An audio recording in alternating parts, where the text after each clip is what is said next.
congratulations to your family and to your son. I saw the recent nuptials, so congratulations on that. Yep. Even out of tragedy, beautiful things can happen if you have a good attitude and you just be who you are. Be a strong family, and good things happen. And we met Olivia. We got an Olivia, now we have an Olivia. Beautiful name, and now we have two of them, just like we have two Steves. So we had three Steves when my dad was still around. But yeah, it's pretty nice. That's awesome. That is all.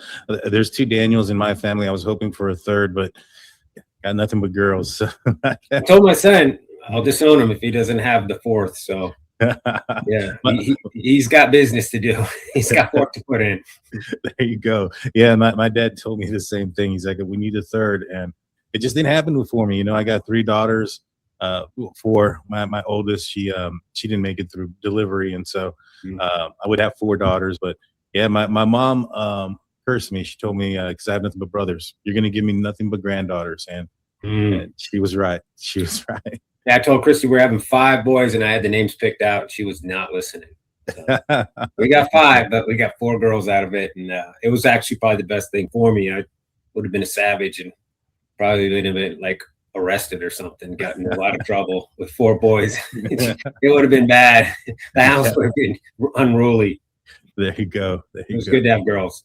Yeah, no, yeah, they're amazing. They're amazing. Yeah. And so kind of transitioning, I know this is not an easy subject, but Bryan Kohberger, he's wanting to change his plea. One, were you guys even notified about that, or did you find out kind of with the rest of us? And 2, what are your feelings about him wanting to change his plea? We got some half-handed BS story. I've since learned from some authors out there that other family members had heard on Monday. On Friday, we heard we were discussing how we could safely get to the courtroom and make sure that we weren't going to be, because we'd already had our car vandalized. We had these Kohbergers that threw a bunch of food on our car, some really disgusting stuff. So that was kind of a contention, like, how do we make sure that we're safe? I didn't want to have to knock somebody's head off just so I could get to a courtroom. And so they were going to have police there and all that stuff. And then at the very end of that, they said, oh, and what would you guys think about a plea? And they just kind of slid it in like that. And we had just a light conversation. And the Cornodals were also a part of the same. We had a family call. We did it at the exact same time, which they didn't like. They tried to keep us all in separate little bubbles, but we were getting close to going to war. We're going to go into the courtroom. So we were all staying all on the same page, all staying together. We weren't letting them separate us, which you can't underestimate how much. I mean, when we go into the courtroom, they put us in separate rooms and stuff. So, and it's nothing we wanted. We never asked for it. Like, we were literally texting each other, like, where are you guys at? And they'd be like, we're in this room. And we're like, well, why are we over here? And it was very, that's when we started putting things together. Like, they didn't want us to all be united. They didn't want one force, one unified message to have to deal with, because if that message wasn't what they wanted, it would look really bad for them. So they did this strategy of separating all the families.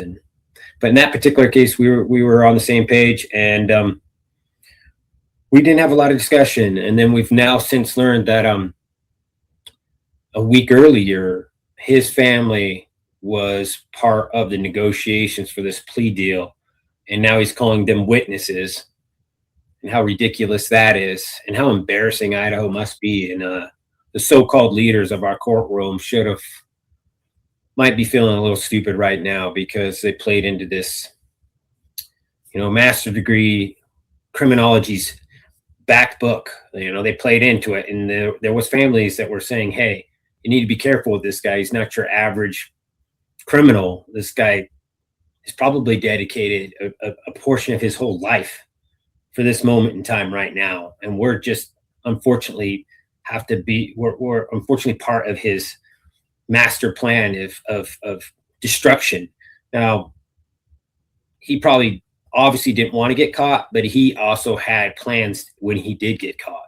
He probably knew eventually somebody's going to catch you, because we've seen some things that he's done that he learned back in college. He's doing the same behaviors that somebody else he's followed, BTK. He's doing some of the exact same behaviors that that man did when he was caught. So that tells me he's had this in works for a long time. And we already know that he's wrote papers, and they talk about some of the things that he did in real life, like opening the door and not reopening the door. Don't ever close the door. And he was trying to pretend like it's from the perspective of a police officer not trying to contaminate a crime scene. But you can flip that on its head and also put yourself in his position. How do I go in there as the murderer and not leave any evidence behind? Yeah, no, I could, based on the information that was coming out and the evidence and hearing some things, it sounded very much like they were prepared for a person that was very prepared, or at least they were they knew that the person that committed this crime was very prepared for it, and had gone through extreme lengths to prepare for committing the crime. And has it changed? I know the plea happened. Do you guys still like? How can I put this? I know that there's a plea deal change. He's wanting to withdraw it. Has y'all's the way y'all were y'all notified about that in a similar fashion as well, or is it been more openness since? No, they didn't notify us. The media notified me. I've got a pretty decent relationship with. If you can help my family, then I will work with you, and I will be respectful. I'll do an interview. I'll do anything I can to stay informed. And if that means I have to do an interview with somebody at any particular time, I'll do that to keep these lines of communication open. So I heard pretty early, and I was able to let some of the other family know. But this individual that notified me also told some of the other families. So I think we all were pretty much aware. But again, that was way after his own family had already heard about it as well. That's wild. That's wild. It's more like they're pandering or towards him and his family than the victims, and I find that to be insane. You know, not saying that it will, but if it does come down to a situation where he does go to trial again, do you know, is it going to be Bill Thompson again? Did he retire? Do you know any of those things? Thompson was reelected in 24. He tried to retire beforehand. I personally believe he knew that Ashley wasn't ready for a case like this, so he stayed around one more term. I think it might be a 6-year term. I don't know for sure, but I know he's not going to do this is his last term, at least what he said in the past. If something's changed between now and then, I doubt it, because I mean, the man is like 73, 74 years old. He's into music. He deserves a retirement. He should go and do that. So I don't think he would be a part of it. I don't think so. Gotcha. And if it were to change, how would that make you feel? Are you embracing change? Would you prefer it to be different? Well, I was afraid that we would be dealing with this a year from now or 2 years. I told the courtroom and anyone that was willing to listen, don't make the families have to defend this case for the rest of our lives. Mm-hmm. You guys have one moment in time, sit down with this guy, get some concessions. Unlike Turvey, who thinks you can force somebody to allocute, you can't in Idaho. It's ridiculous that he doesn't even know Idaho state law. But you can't force that, even though he said that. You can only get concessions. You can go sit down, turn on the recorder, have Ann sit next to him and say, you are willing to give this information up because you understand that this is going to be used against you, and then have him lay it out. And he could have, there's strategies. You don't want to just get him to confess. You want him to confess to multiple things. Like, did you not break into the home? Because right now he's challenging he didn't murder them. But if you would have, if Thompson would have done his job like we were begging him to, because we had Shannon, who's a much better a lawyer than Thompson ever could have been. He was like, hey, he may challenge the this confession, but he can't challenge both at the same time. So get him to say a separate plea that he did the burglary, and then get him to say the murder as separate offenses. So then you have multiple problems for him if he goes down the road of this, you know, I'm going to go and I'm going to challenge what I said. I'm going to say I had ineffective counsel. So there's strategies that have been done throughout our states, all 50 of them put together. There's a lot of strategies that's out there. And I just felt like we had some people who just were rushing, try to get it through the door. They hated the media. They hated the attention. And this is why we are right now. This is why we're facing this. It's super unfair. We shouldn't be doing this, but I'm not scared of it at all. I know we will kill this man. Mm-hmm. He will be dead. And I will laugh in the Kohberger's face when he gets a retrial and we kill this man, because they see the digital forensics that I've seen, and they map him and they identify that he's in the car and there's no doubt about it. And it hits this house and goes right past this camera, and this phone's on and he's doing turn-by-turn directions. I know how toast this guy is. So I would love for these guys to get what they think they want and then just live with their decisions. Well, you know, it's one of the things that I've said a lot about this, about Bryan Kohberger's defense team. It just seemed like everything that he's asked for hasn't really worked out in his favor. You know, whether that was changing of the judge, locations, you know, waiving the speedy trial, all those things. I think that it would have worked much better in his benefit had he gone to trial in Moscow much quicker. But everything that he has asked for has worked out negatively for him, and I think this one would as well. You know, I for one, am as also not afraid that if he were to get a new trial, I think it would result, you know, in him getting the death penalty. I doubt it's going to get there. Any concerns on your part that it actually might go to trial? The highest I've ever heard an expert tell me is 3%. 3%. Yeah. And that's actually done with some kind of legal AI that goes through all the cases. Some argue a mass murderer has never been able to use this strategy, but there's some cases that are pending right now, so it's kind of hard to say. Mm-hmm. So the average is 1%, but I've heard as high as 3%, so I'll say 2% chance that this strategy works. And I hope I'm wrong on that, just because I don't want to put the other families through that, even though it's something that I would love to see. I'm built for war. I'm built for this type of stuff. I think we need leaders in our courtroom, and we don't have any anymore. 90% of our cases are settled out of our courtrooms. And it's hard because you make one little mistake and the people feel that you throw the whole baby out with the bathwater. And that's a hard argument. So we basically forced our country into a situation where we're going to get 90% of our major violent crimes being settled without our input. And I think that's a shame. And it's unfortunate, but I'm only a dad. There's only so much I can do. I'm focused on this case. I'm focused on other cases that we're going to be involved in with our charity work. So I'm a passionate kind of person, but you got to know get in where you fit in, right? I don't fit in all those different avenues. I'm going to let the courts be the courts, and I'm just going to be one of those dads that is the worst victim that you could ever ask for. Yeah, and that's all you can do. You're your daughter's advocate and the one that speaks the loudest for her, and so you got to do what you got to do. And if it does go down that direction, I'll be in your corner backing you up, my man.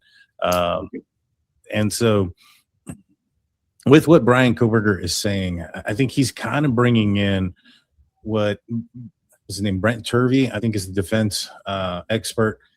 He's using a lot of what he has put out there in his book called The Broken Plea as part of the evidence that he's trying to utilize to get a new trial. I've read some of it. Some of it had something to do with hair and Ethan's hand. When I went through the documents, it said it was his own hair. So I'm not seeing anything there that there's a leg to stand on. But from what I understand, Turvey's also kind of maybe taking some shots at you guys. How do you feel about him? And anything you want to say? When you say Turvey, I think the forensic gigolo. That's what I think. The guy who takes money to make your crime scene whatever you want it to be. he literally brags about taking tens of thousands of dollars and going into a crime scene and reenacting it, acting it, and making it what you need it to be. Do you need 2 perpetrators? Do you need a different weapon? Do you need multiple weapons? That's what this guy does. He walks into a crime scene with preconceived ideas that have been delivered with thousands of dollars. And then he goes in there and he finds them. So yeah, Turvey's a joke. I wish I could tell everybody what I know and what he's facing. And he should be really, really careful talking like he's me. I can talk all day long. I'm not the one being investigated. I'm not the one with information that I signed a contract to protect. They didn't give me anything. Everything I got, I earned. I paid for investigators. I had a private investigator.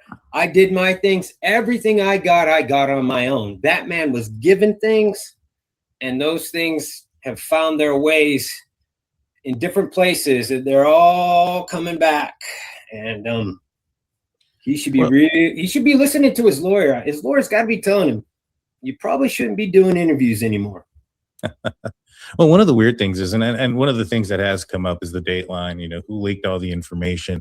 And I think a lot of people were looking in one direction, whether it was the prosecution or somebody, related to one of the victims, a family member or such. But then you hear what Turvey is saying and some of the claims that he's putting out there, I find odd and interesting because there's some things that he shouldn't know. I mean, you have the person that creates or recreates the crime scene, and then you have the digital aspect of it. And sometimes those worlds don't intercept. However, he seems to have information that's outside of his expertise, so to speak. In fact, even Ann Taylor has said that he's speaking out of his expertise. I don't know. Are you catching the dot that I'm connecting here of potential where this leak might be coming from? I'll further it. So why does a crime scene expert have letters that BK wrote to his dog? How do you correlate a crime scene with letters to a dog at his house back in Pennsylvania? So yeah, you're onto something, and everybody's onto something, and everybody's reverse engineering back to this individual.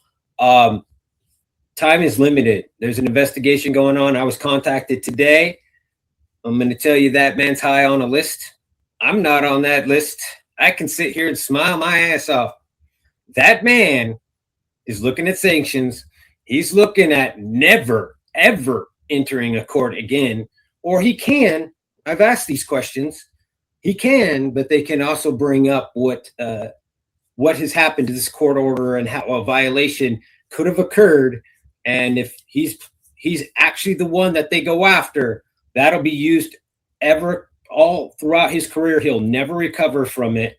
So I hope him and his book buddy make enough money so that's his career, because he may be looking at some retraining. Maybe he goes back to the university. I heard he used to be in the university and harassed a bunch of young, cute girls. So maybe he should go back there. Maybe that's why he really feels aligned with BK. Like, they had this thing where girls complained about him back when he was in the university, kind of drove him out of there and got him into the courtroom. He might feel very similar to what BK went through. Yeah. Another person that identifies with him. It's insane. But I think it's also a money ploy for him, and that's my opinion. He putting out the book, etc., and him going after yourself and your family. I think he's pandering towards a certain group of individuals that feel a certain way about Bryan Kohberger. In fact, I saw some weird, articles about these love-struck women and men sending him videos and pictures of themselves and things of that nature. It's insane what is going on out there. It's absolutely sick. And so another defense expert that you have spoken to recently, Cy Ray, he's brought up a couple of interesting things, including one thing that Bryan Kohberger may have been, in fact, in the house a week, before the murders had occurred. in talking with him, how much have you learned from Cy-Ray? Me and Cy-Ray have a lot of shared background. So we've talked a little bit, but I don't want to talk on his behalf because it's just not fair, especially when you talk about digital and forensic. It's even when I'm sitting next to a coworker that I absolutely love. I mean, my coworkers I love to death, but they'll be like, Steve's got his own language. Marcus has got his own language. Corey, we all speak. We understand our nuances, but that to ask a stranger to speak for you. But what I'm trying to say here is how I understand some of the things that he's diagnosed is there's 2 other phones in that house that have the exact same AT&T footprint. So when it beacons, when it echoes out, there's 2 phones in there that look exactly like BK's. So when he sees his phone connect with the house, he's already seen that same signal, that same phone, that same program in the house moving around. So you're looking at 6 months of data. You see these houses, and then all of a sudden, this thing's over here and here and here and here, and then all of a sudden, it matches up with these other phones, and it's in the same beeping that if you visually looked at it on a map, it's at the same pinpoints as the ones that are inside the house. So that's how I would interpret him saying that on certain times, it could have been in that house. Now, you're not going to get the certainty of factual 100%. So, because somebody could sit and press up against the wall of the house and say, oh, I tricked you. I totally tricked you. Or I got up on the roof. I tricked you. I was never in the house. So you can't say with certainty. And I think that's what Thompson was trying to do with Santa Claus, the clueless boomer who has no place talking about technology. I think he was trying to say, I can't put him in the house, but he could have said it in a different way, in a different fashion. I mean, he went out of his way to say some things that are just flat out wrong, but I want to give him the benefit of the doubt on certain things, like the sexual motivation. People who looked at his phone 100% believe he was sexually motivated. Any of you pro-burgers that think, this is what I got to respect about Ann. Ann put out enough breadcrumbs or seeds to get people to ingest her narrative and then live it, So she was like, well, he's a criminologist. Of course he's got creepy, weird internet traffic, but she didn't want to go to court and for you guys to hear that his creepy internet was plastic surgery, women being ripped open and their breasts being pulled apart and gelatin stuck into them. That's not criminal CIS Ted Bundy. You guys all think you know what he was searching. No, this guy was a sicko. He was literally watching women being cut open and split apart in a procedure. That's what this man was getting off on. And that's who you're protecting. You women that are protecting this guy, good luck, because you're going to date one. You're going to date one of these guys because you can't wake up. I can't disagree with you there. There's the stuff that was on his phone, that what I've heard, and that one's news to me. I wasn't aware that there was that in there, but that is insane. It's even worse. That's just the criminologist say, oh, well, if you looked at my phone because I'm a true crimer, I would look like I'm guilty. Dumb fuck. Yeah. They don't care about that shit. What they care about is knives ripping through flesh like you did. And that's what he had. And if you have that, you're not a criminologist, a true crimer. You're a freaking weirdo. Yeah. I mean, it goes back to his Reddit stuff. His Reddit stuff was, so apparently he used the guise that he was doing it for DeSales and he was doing it for his thesis. However, the post was taken down several times after he graduated and moved away from Pennsylvania, and he was still arguing and fighting to have the survey up. And so it had nothing to do with his current thesis anymore. He had already graduated. And so these things were all for self-gratification when it came to Bryan Kohberger. Whether it was talking with other criminals that had, filled out his survey and or, what he was looking at online. I think it's pretty clear. That what you're talking about. That's why this individual called our family and said, hey, I was one of the people he kept calling back to. So yeah, they investigated that deeply because there was a couple of people that came forward and said, yeah, it was like a recruiting tool. He was using that post to figure out how to commit a good crime. Like he was saying, what if I throw this up, find all the people who got caught, then I interview them over and over again, then I can use that to not get caught.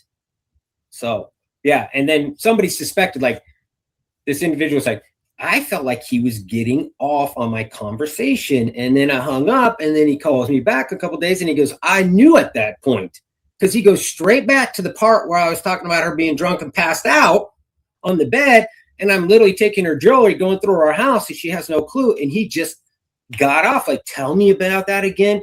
And he had new questions for me, like he had just been twisting and cranking over that whole fantasy, and he was like, this guy likes what I'm saying. He's getting off on it. So then when this guy goes and murders 4 people, he's like, I'm picking up the phone. I've talked to this guy. So yeah, he was, yeah, like I said, the courtroom would have been very ugly for the Kohbergers. And that's why I'm all for it, because other than child molestation, this was going to be so dirty and ugly that they would have all been like taking down their videos and being like, I'm done with this guy.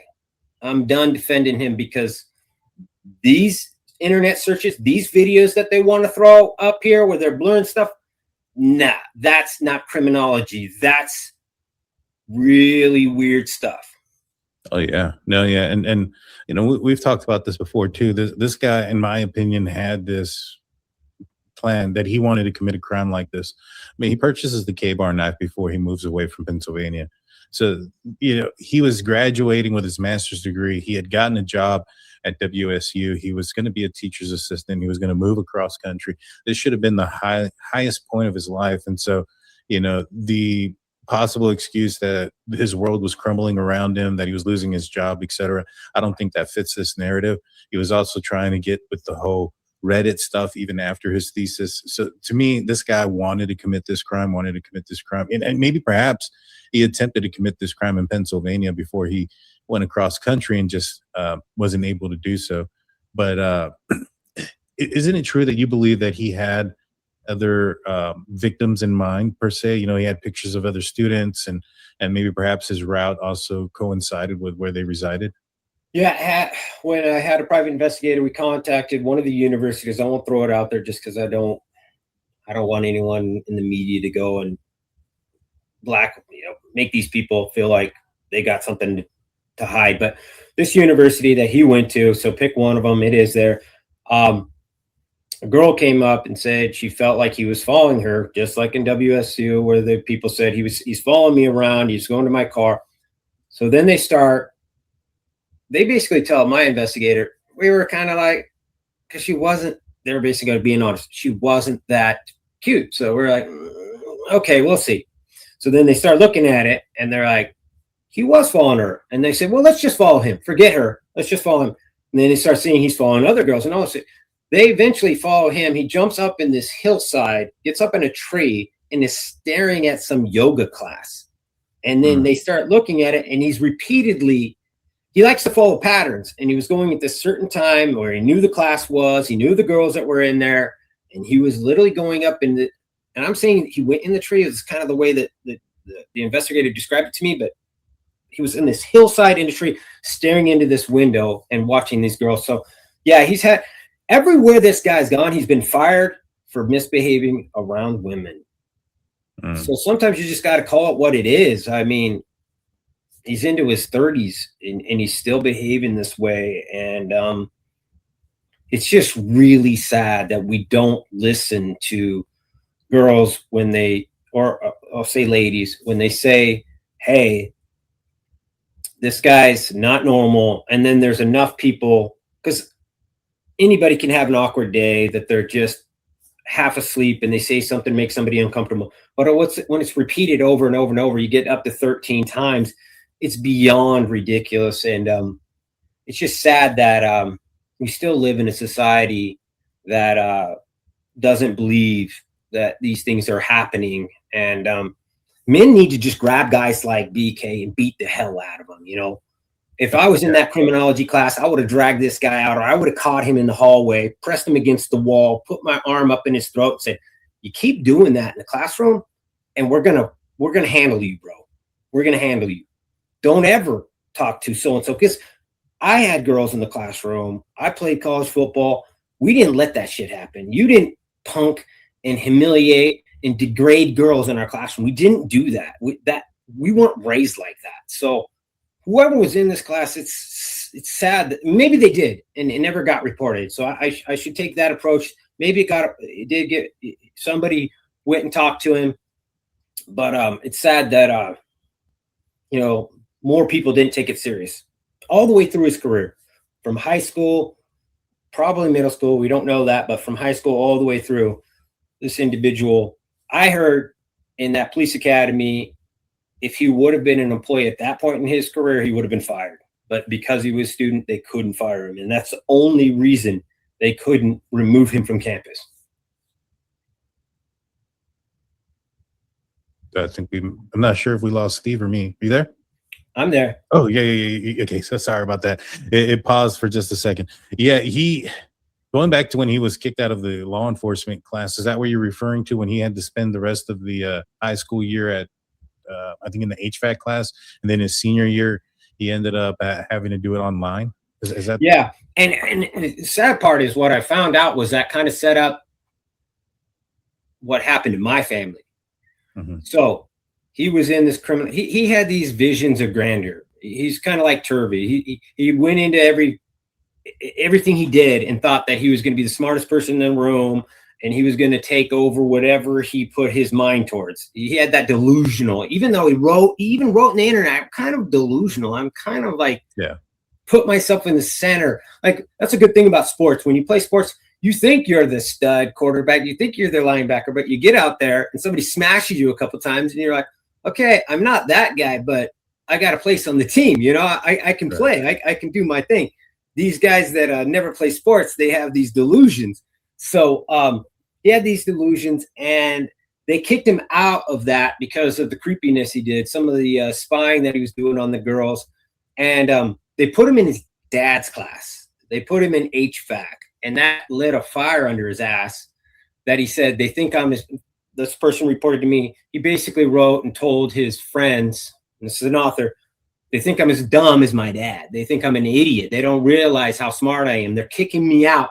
And it lit a fuse, and that's what started his master's degree. And he was like, at that point, he was just a druggy loser, and he started like really putting himself in a mission towards being a criminologist. And that's how he crossed into our life. If he didn't get kicked out of that police academy, that's where he just would have been a bad cop. Yeah. And that's the thing we were trying to say. Like, some people think that how could you expect WSU or anybody to read his mind? We're not saying that. What we're trying to say is Pennsylvania got it right.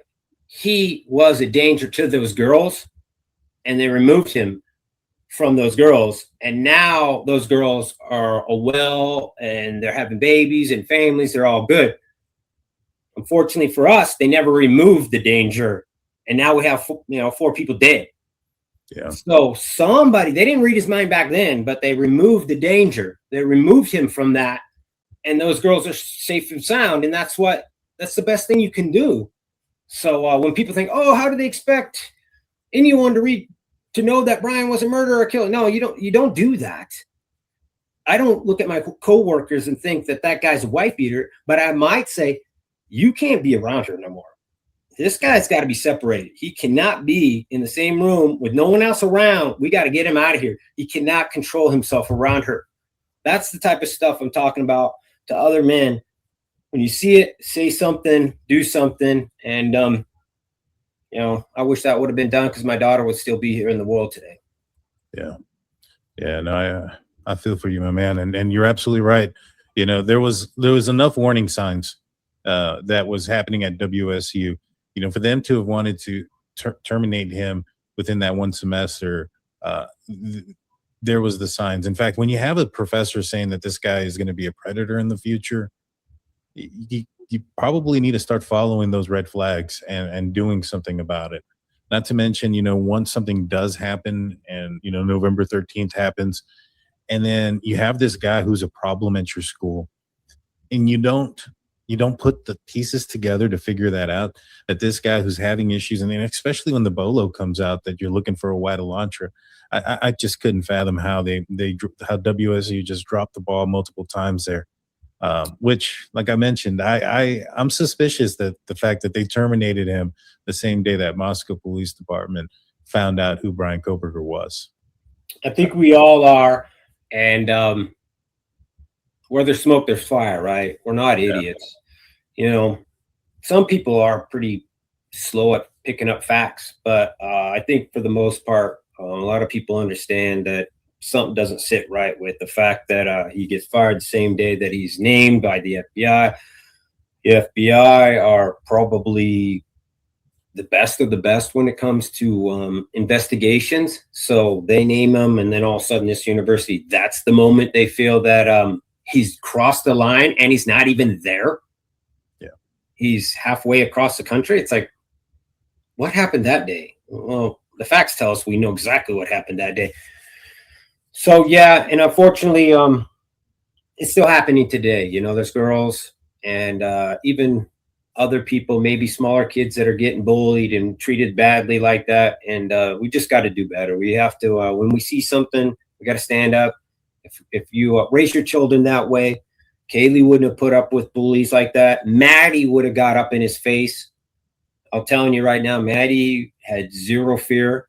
She would get into a guy's face and tell him, get out of here. Don't talk to my friend like that. She was very strong when it came to, she was a quieter girl, but when it came to somebody being bully or punking someone, she was the first one to jump up and get in there and be like, get out of here. So it's just unfortunate. It's unfortunate that we lost some really amazing people.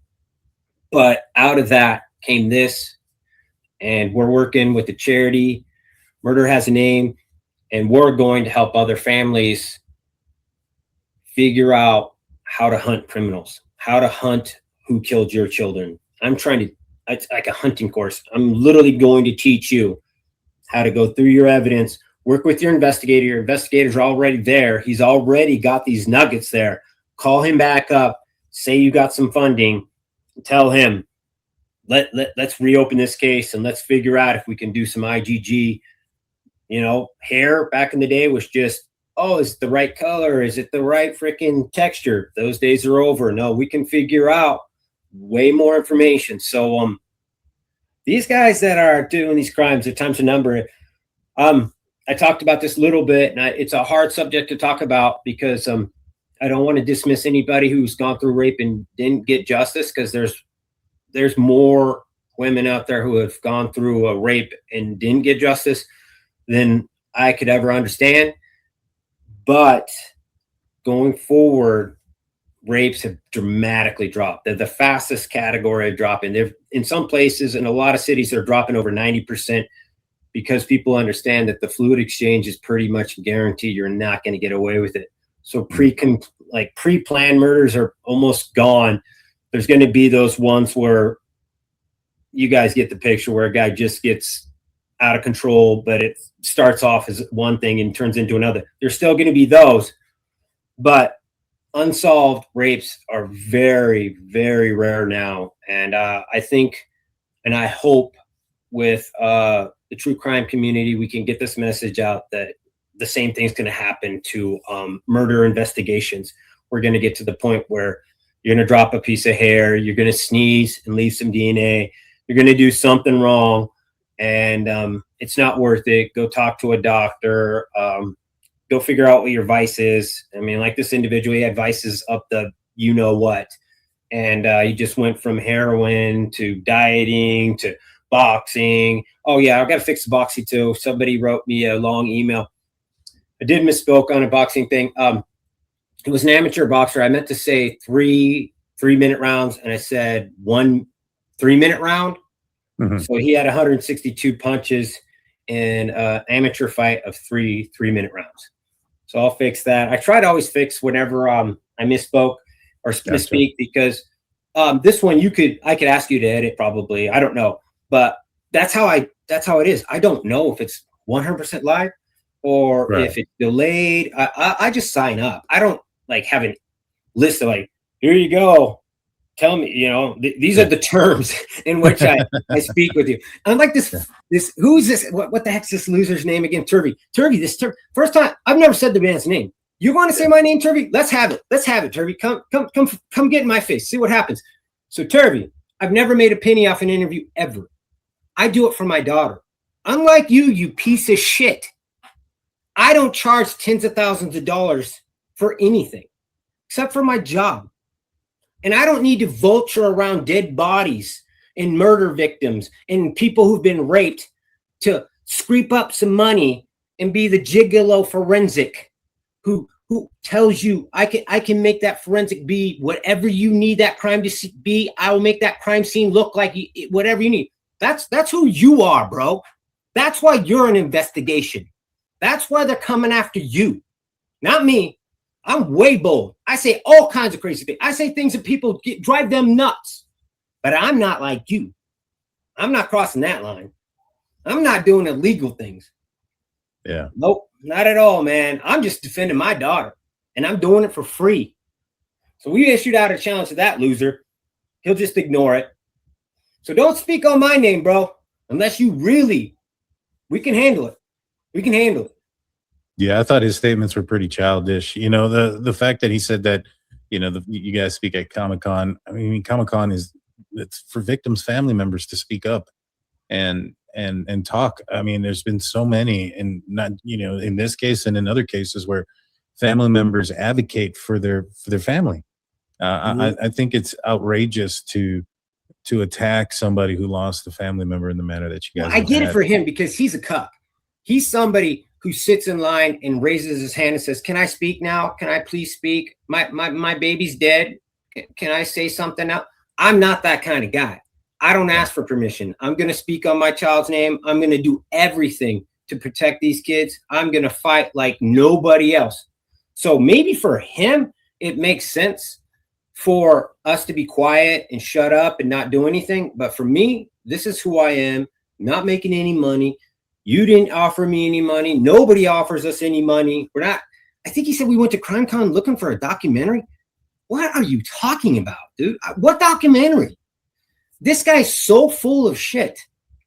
And if you never would have spoke my name, I never would have spoke his name. And I'm going to come for you, bro. And guess what? You're lucky I didn't put Olivia on here because we would be sitting here and just ripping. You probably would not have a career anymore. Okay? That's how good Olivia is. Don't let me sick Olivia on you because it will be bad, dude. She's already sending me things. You said Kaylee's room was where the murder happened. That's how pathetic you are. Your little book with your little, you said it was in Kaylee's room and she was the target. You're clueless, bro. Your work is sloppy. I can't believe they paid you money. You should never be in a courtroom again. And I hope they sanction you and you never are. And when you're looking at that kind of expert, that's probably an attestment to what kind of defense he had, which is when you have to lean on somebody like that, is what I mean, is you probably don't have much of a case. And like I said, I think they, he knew it, and which is why he pled guilty, and he wants to take it back now because he's not getting the right living conditions or whatever he thought he was going to get. And he's a work. He's a piece of crap. I agree. Ahead. I agree. Yeah, 100%, man. I mean, that man, he spoke my name first. I never said one thing about him. I don't try to push other people's work. I just try to focus on the kids in the case. Yeah. I don't name drop. I don't do that. But if you're going to bring my name up, here it comes. Here it comes, buddy. And what are some of the things that he's claiming? I think he claimed that there was hair in Ethan's hand, which the documents say that's not the case, that it's Ethan's hair.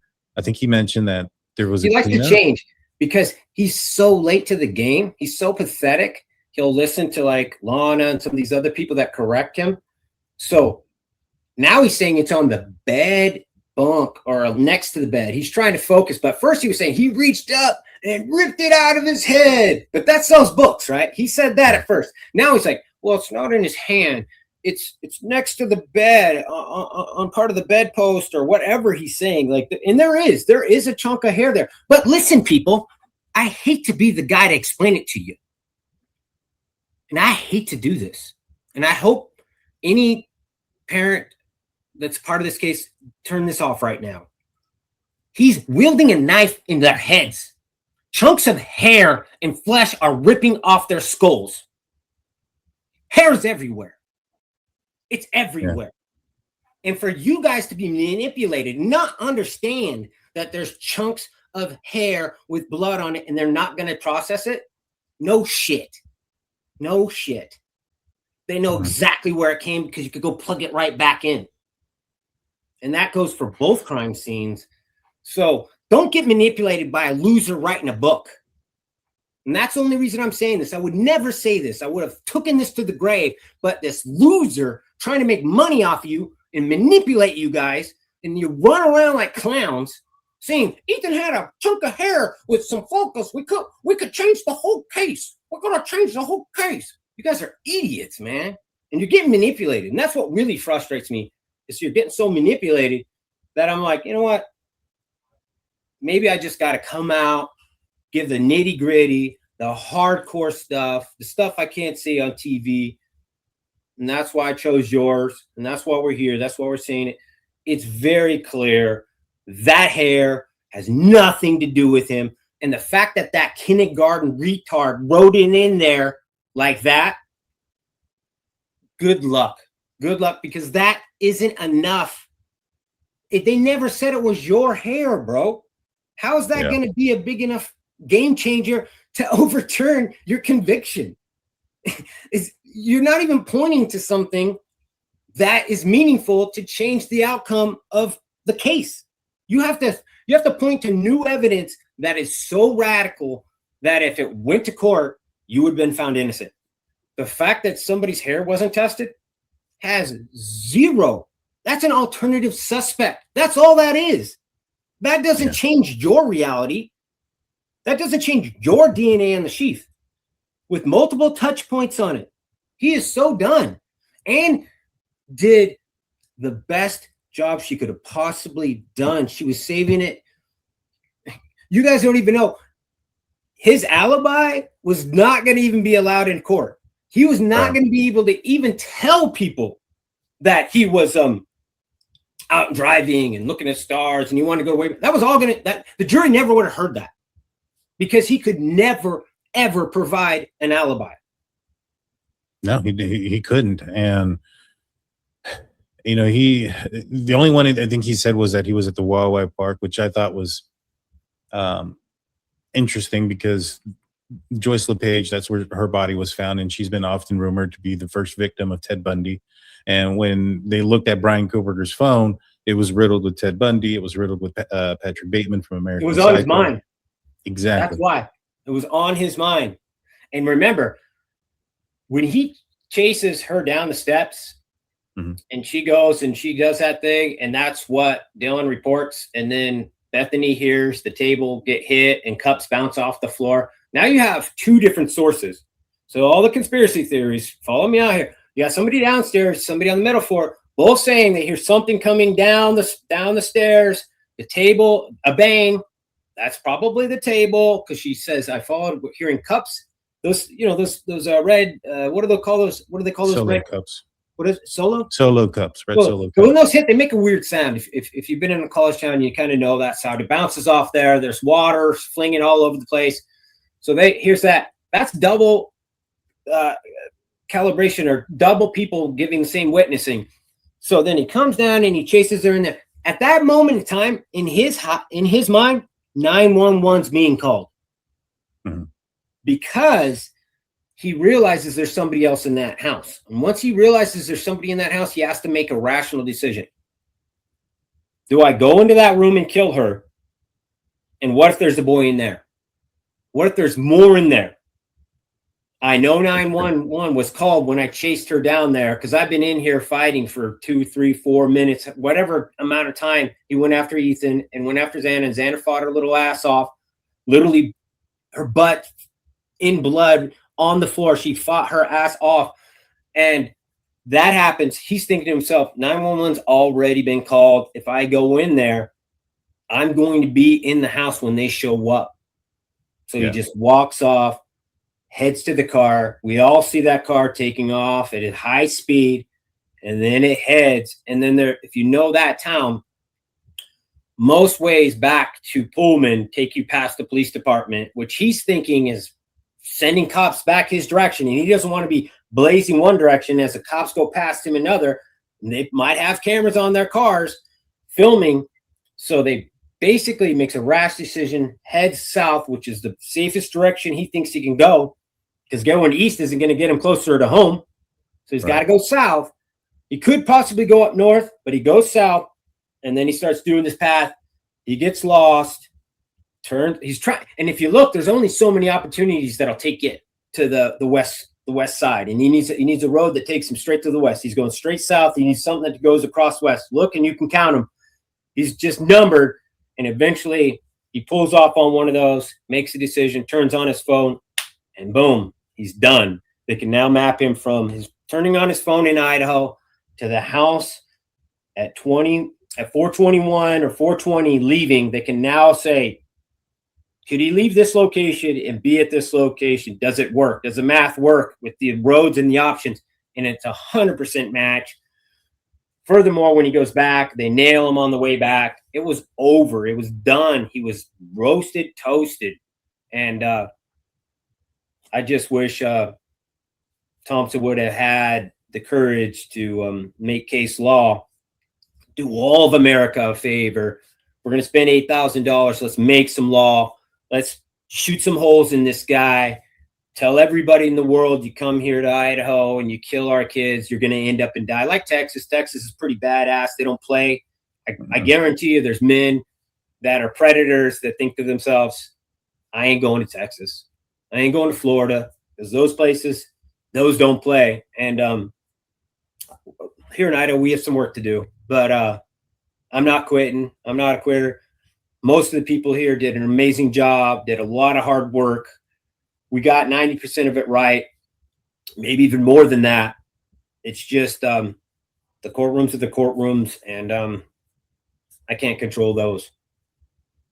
And so with the timeline and Bryan Kohberger leaving at a high rate of speed outside, heading south and getting lost, I agree with you. I felt that he felt that somebody was aware of his presence and that 911 would have been called. I think Dylan reports that she screamed out a couple of times during the attack. So even if he didn't see her, he had most likely heard her. And from what I understand, the house was fairly small, so somebody screaming out, I think it would have carried, especially at night. And so, yeah, I think he definitely got out of there. The direction that he went, that makes sense. I had often thought about it as that he meant to. I know that he downloaded the Broadcastify just before the murders happened around, oh gosh, what time was it? I think I actually have it here. When it was, but he had downloaded Broadcastify that night. And what Broadcastify did was it would allow somebody to listen to the 911 dispatch from Whitcomb 911 that night, and which I believe both Pullman and Moscow, their emergency services go through that. So I thought that it had to do that, but the explanation of him panicking, knowing somebody's there, and him having to go a different direction away from law enforcement makes even more sense. And I think I like what you're saying, though, because I've thought the exact same thing, and I've heard multiple people that are very intelligent that do this for a living say the exact same. So put yourself in his position. The scenario that we gave, which is more Cyree than me, I'll say that there's some of that we've always aligned with, but he added a little bit of nuance to it. But knowing what you're saying, if he knows once I turn this thing on, I can start hearing the cops talk, how much pressure does that put on him to want to turn that phone back on? Curiosity killed the cat. So he could have turned that on for directions, but you might be more right in him being like, the minute I turn this on, I might be hearing them going to the crime scene and hearing about what's going on, all that chaos. And he turns it on. He doesn't hear the chaos. He starts slowly moving back. And then he's still listening. He's not hearing chaos. Then he goes back 9 in the morning to 9:12, because he knows there's no chaos. At that point, he knows nobody's called 911. So maybe that girl just didn't realize what was going on, thought it was some kind of crazy prank party, whatever. And I wonder if the second trip was more, I'm looking for the sheath. I could have dropped it in that backyard. I'm going to go surveil over there and see if the path that I went to my car, if there's any, I mean, he could have had binoculars. He could have had whatever. But he went back there. We know he went back there. So that's wild. And thank God he was that stupid. Now, Kohbergers will be even stupider and be like, oh, he never would have turned on his phone if you did the crime. It's like, okay, dude. So you can't admit when he just is stupid. So you got to be stupid. It's like, I don't get it. It just doesn't make sense. You know, I used to tell people that all the time. They would tell me, I would see like, man, you know, he took his own car, because this was their argument. Why would he take his own car? Why would he leave the knife sheath? Why would he take it? Why would he turn his phone on? And I'm like, you're saying all these dumb mistakes that he made, and you're surprised he got caught. Why? Like, it makes zero sense that you would think that he wouldn't get caught. And here it is. It's in this document here. It goes, in Kohberger's Chrome tab history on his phone, I located where he searched Google for broadcastify.com/listen/feed Pullman Police and Fire Dispatch live audio feed on November 13th at 12:26:49 a.m. So just before the murders occurred, or before he takes off to Moscow, he's listening to the feed for. That makes a lot of sense, because he kept the Cellbrite people told us that he factory reset his phone a few different times. So even if he had that application, he may have needed to relook it up and reconfigure his phone, because prior to the crime, you're probably going to clean up all your background. And then after your crime, you might reset your phone again to clean up your history. So people don't realize that there's some history that's stored off your phone. I don't try to go too into it because I don't want to protect those type of people. Right. A lot of the stuff that I've been told is they don't want somebody to inform the public how this stuff works, because when you inform the public, you inform the creepy pro-burger who's trying to get a PhD in how to kill people. And he's not the first guy that wanted to be a cop or wanted to be some type of court member, a Dexter type character to have an inside scoop. Like, they live these fantasies. They love this, like this website that he was going to, where it's plastic surgery and people are openly doing surgeries and showing other doctors how to do them. And it's a honeypot. So he's not the only one that's been caught there. And they don't want people to know that they're on to certain sites, and you might be seeing something on purpose so that they know who you are, and then you're on a list. There you go. That'd be smart. Mm-hmm. One of the things a couple of things that Cyrus says in interviews that you've spoken with that I don't necessarily agree with. One of them, and I kind of want to get your opinion on both of these, is going to be the DNA and how IGG can somehow get Bryan Kohberger a new trial. And the reason why I don't buy it, or the reason why I don't think there's a safe argument there, is that in Cyray's argument, he mentioned that there was certain cases that utilized the IGG, but in Idaho, and in this case specifically, the IGG is not admissible. And in the cases that he was talking about, when it came to like evidence that would have eventually been found through the natural course of the investigation, and I believe he even mentioned Nye, using similar terminology, and how it didn't sit in this case. And I think he's mistaken, because in those cases, and the evidence that he was referring to was evidence that was admissible. This case, the IGG is inadmissible. It's not in any warrant. It's not in any search. It's not in anything. There's one WSU warrant that mentions DNA, and if it comes back not being Bryan Kohberger's, not to look at it. But what that's referencing is because I believe at the time they hadn't arrested Bryan Kohberger. They had only gotten his dad's DNA from the trash can, which is a completely legal means of obtaining DNA. And so since they hadn't done the match to Bryan Kohberger's yet, they couldn't put on there saying, hey, well, we have Bryan Kohberger's DNA. And so that's why they put on there, though, in my opinion, at least, maybe I read it that it sounded like they were saying, well, if Bryan Kohberger's doesn't match, then we don't use the DNA or something to that nature. But outside of that, there was not one search, not one warrant. It acted as a tip, and a tip that you can't use. And I mentioned this before. If it was like, for instance, a drug case where somebody tips off to me, hey, this person's selling drugs, but I'm not going to be a part of this investigation. I'm not going to testify. Here's the information. I can't go get a search warrant now. I can't go and knock down the house. I got to go build a case. So what would I do? I would go sit around it, watch it. Then I would, find cars that are going in there, leaving after a short period of time. I'd pull them over, find probable cause, pull them over, search, find drugs, get them to flip, and then build the case. You have to build a case. You can't just go in there with the information. And in this case here, I felt like the law enforcement did that. They were able to get his phone number from traffic citation. They were able to then pull the information from that.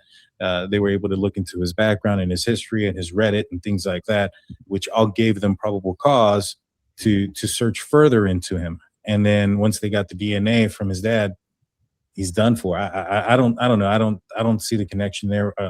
Do you have any concerns personally with the IGG and how it was used? I've had to study IGG way more than I ever thought I would ever, as a father, as a regular IT guy. You understand this process and how you take a tip and how you can turn it from a tip into a court presented subject matter. You're basically saying somebody just calls an anonymous line and says, hey, there's a red SUV in the back, is guns. Don't ask me how I know. Click. You can pull that car over, and you might still have to find a reason why he was doing something wrong. He might have to be speeding, or you got to sit behind him and wait for him to not turn on his turn signal. Some simple thing. I don't know how it goes, but you guys do. I do know that IGG is a very hard subject for people to understand. IGG is only used when you don't have a direct hit.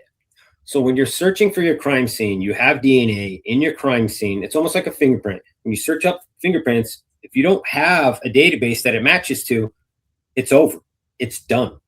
That's the same with IGG, with DNA. But IGG takes it a little bit further and says, unlike the fingerprint where you're in a dead end, with IGG, this person might share some of his DNA with some ancestry up here. So then you upload it and you could look and say, these are all innocent people. These 100% did not do the crime. Right. That's why they're not evidence. That's why it's a tip.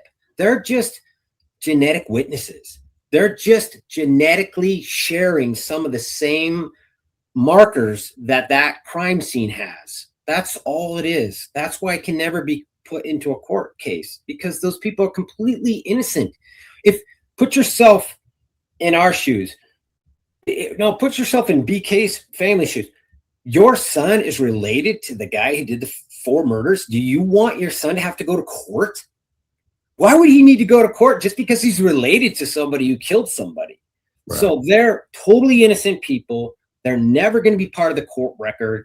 It's just trying to look at who's out there and whittle it down. And I get how it's controversial. I get how people see that it's a violation of privacy. I don't think you get privacy when you murder people. I don't think you should rape little children and go into a database in another country where it's legal, because there's certain countries where underage sex is totally fine, and people fly over there, really rich people, and then they molest these kids, and then they're protected. I don't think that should exist. I think the world should just be better. And if you're in those type of things, you get what's coming. So I don't have anything to be scared of. I get where people are worried, but I'm telling you, that database is never going to set you up. There's no way they can go and take digital forensics from inside 23andMe and go put it in a crime scene. It's not organic. It's a digital fingerprint. It's a digital ones and zeros of who you are. They cannot reproduce that and go put it where it doesn't belong. And again, these are the type of things that really high up labs have told me we don't know how to address the audience. See, we don't know how to talk to people and tell people that our digital fingerprints of our 23s and all these different genealogies up there, those cannot be used against you. You're totally innocent.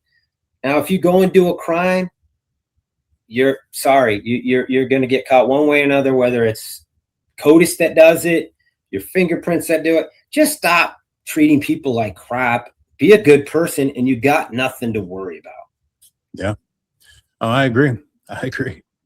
And And then what you're saying is, yeah, you're right. I think what Cy was trying to say was, if they didn't prepare you guys for multiple layers of challenges, because he understood what was going on. They were trying to railroad a plea deal. It was a last minute thing. They wanted to crush it. They'd been working on it, and they wanted to tell all the families, if you just stop fighting, all your problems go away. And he knew that wasn't true, because he heard parents coming out there doing interviews just saying we wanted to move on. This wasn't fair to us. And he knew, he's like, I don't think those families were told about IGG could be challenged, even though I don't think that's the proper one.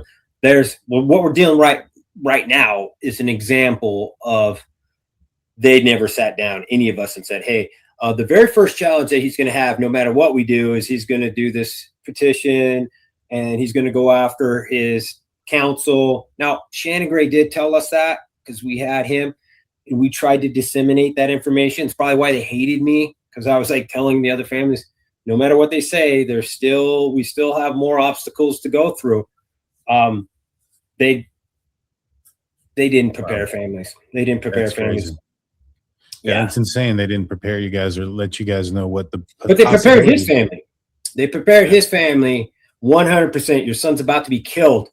You should probably help him make the right decision. So they were prepared, not us. And that's always been and will always be my gripe with how this whole process went, is not the right way. It's just, you got 4 human beings over here and 1 piece of shit, and that's who you're going to cater to. You're losing my respect. You're losing my respect when you cater to the 1 piece of shit over the 4 fucking families. Good luck. No, I agree with you. That's hard. That's hard, you know. No, I can't imagine how hard that could be.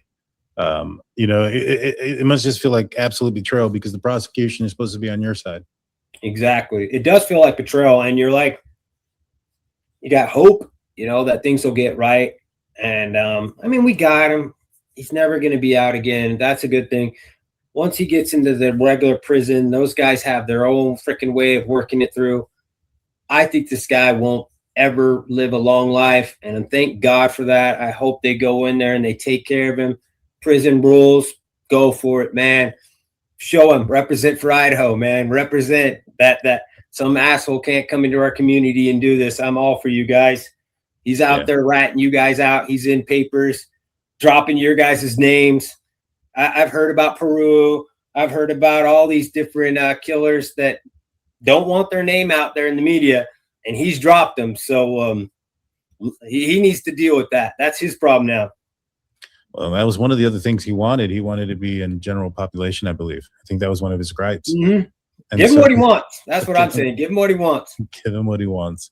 Yep. You know, and the only other thing that because, you know, I listened to what Cyree had said, and I thought that what he was saying, it was very accurate, probably for the most part. I haven't seen all the information, the evidence that he has, but it makes sense on what he's saying. The only thing that bothered me was he's saying that he believes that Bryan Kohberger went a different route to Moscow, and I'm not necessarily sold on that. And the reason behind that is, according to the PCA, at approximately 2:44 a.m., a white sedan, which is consistent with the white Elantra suspect vehicle 1, is observed traveling north on Southeast Nevada Street at Northeast Stadium Way. And then at 2:53, it then turns towards SR 270. And when I look at, and not only that, but a forensic examiner identified that vehicle as being a 2014 to 2016 Hyundai Elantra. And then further down into the PCA, it then talks about when they got Bryan Kohberger's phone information, once they have took his his data there, and they found that at 2:47, the phone is utilizing similar resources that provide coverage southeast of Kohberger's residence, which is consistent with the 8458 phone leaving the Kohberger residence and traveling through Pullman. This is consistent with the white Elantra. So it's southeast of where Bryan Kohberger's phone is. This is, or where his apartment is. This is where Bryan Kohberger's apartment is. According to Cy Ray, he indicated that Bryan Kohberger was closer to the golf course that's southeast of his location, except he was, not too far off, I think.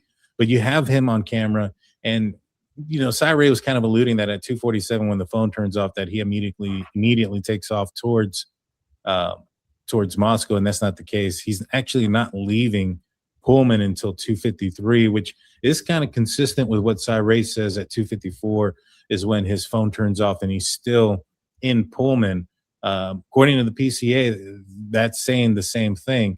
The difference is PCA is saying that he's heading towards 270. Now, there's a camera right here that would have caught him going down towards Moscow. I don't think he went that direction. I think he went this way, and this red line here, that gets you that gets you all the way back here. But if you follow it this way, that takes you to Wawai Park. This is the route that you would have to take to go to Wawai Park, which is where he said he was. Now, what I think he did was he passed this red light here, continued south, and then turned down here on this road. So you can continue here, and you end up in Sunshine, Idaho, or this area called Sunshine, which puts you back onto the route towards Moscow just before you get to Floyd's Cannabis Shop. So that's why he's able to get onto the camera here. And then he's also on camera at the Red Star Coffee Shop, etc. And so unless there's another route that gets you from up here in front of Floyd's Cannabis Shop, I don't think he went that route. I think he went down this way, which to me tells me that he had some understanding of the cameras and how to get around them. What do you think about that? I've heard about this WICCOM system that employees have access to that gives them more than just traffic. It kind of gives them live camera feeds. So I think he definitely knew where these cameras were as a privy of being staff. So I'm not surprised that he knew exactly how to get around these cameras. But I think the bigger problem for this case was we were getting down to a crunch time where he was having to say, I'm not that white car on that 112. Yeah. And that relied on Cy Ray saying the cell tower tells me he's not in Idaho. He's not, there's no possible way he's closer to Wawai Park or he's over there. And remember, Cy Ray always said, I have the right to reserve and change my opinion when all the facts come in. When I get all the data, and as an IT guy, it's so hard to get all the data. I mean, you could think you know exactly why this server crashed or this thing happened, and then you get a different log file and you're like, oh, I totally thought it was this, but this is exactly why. These patches came down and it looked like the memory was running out, but it was actually a patch. So those type of things, he reserved that. And at the very end, as I understand it, he was not going to give him an alibi. He had already said he was going to use an alibi. And in Idaho, there's rules for you to be able to say that you aren't who they say you are, or you aren't where you say they think you are at. So you have to have an alibi to say, well, I wasn't at my house, but I was over here. And here's my cousin.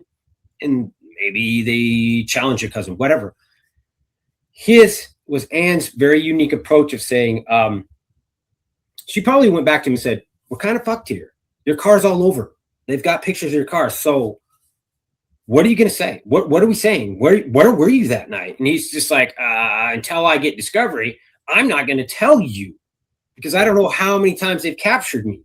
So they kept slow playing this. So me and Gray kept going to Thompson saying, nail him, hit him on this freaking alibi, hit him. And Thompson's strategy was different, and maybe it was better. I'm not going to say it was one or another. just two different strategies. He wanted to wait to the very, very last day and go to say, Hitler, strike the alibi. He cannot say it. And Hitler would be like, why? And he'd say, he's never given us a witness. He's never given. We've learned now that IRA is not going to say that it's not possible for him to be anywhere close to this King Road. He wasn't in Wildway Park. There's no digital forensic that puts him anywhere other tthan where he was at 448. He's done. He now has to deal with these new facts, which he knew because he's guilty. He knew what he was up against. He had this pattern that he had to possibly could have been found. So he kept lying to Ann. I'm not going to tell you. And Ann kept telling, I need your alibi. I need your alibi. And it was because we kept hitting Thompson and say, you in Idaho, you have 10 days after you say that you're going to use an alibi defense. You have 10 days. So then we went back. But the real rules are, as new evidence comes in, you kind of get a new delay, and courts are like that. They have this ebb and tides and all this stuff that they do. So a standard date that a guy like me says, 10 days, Shannon, why do we not have this?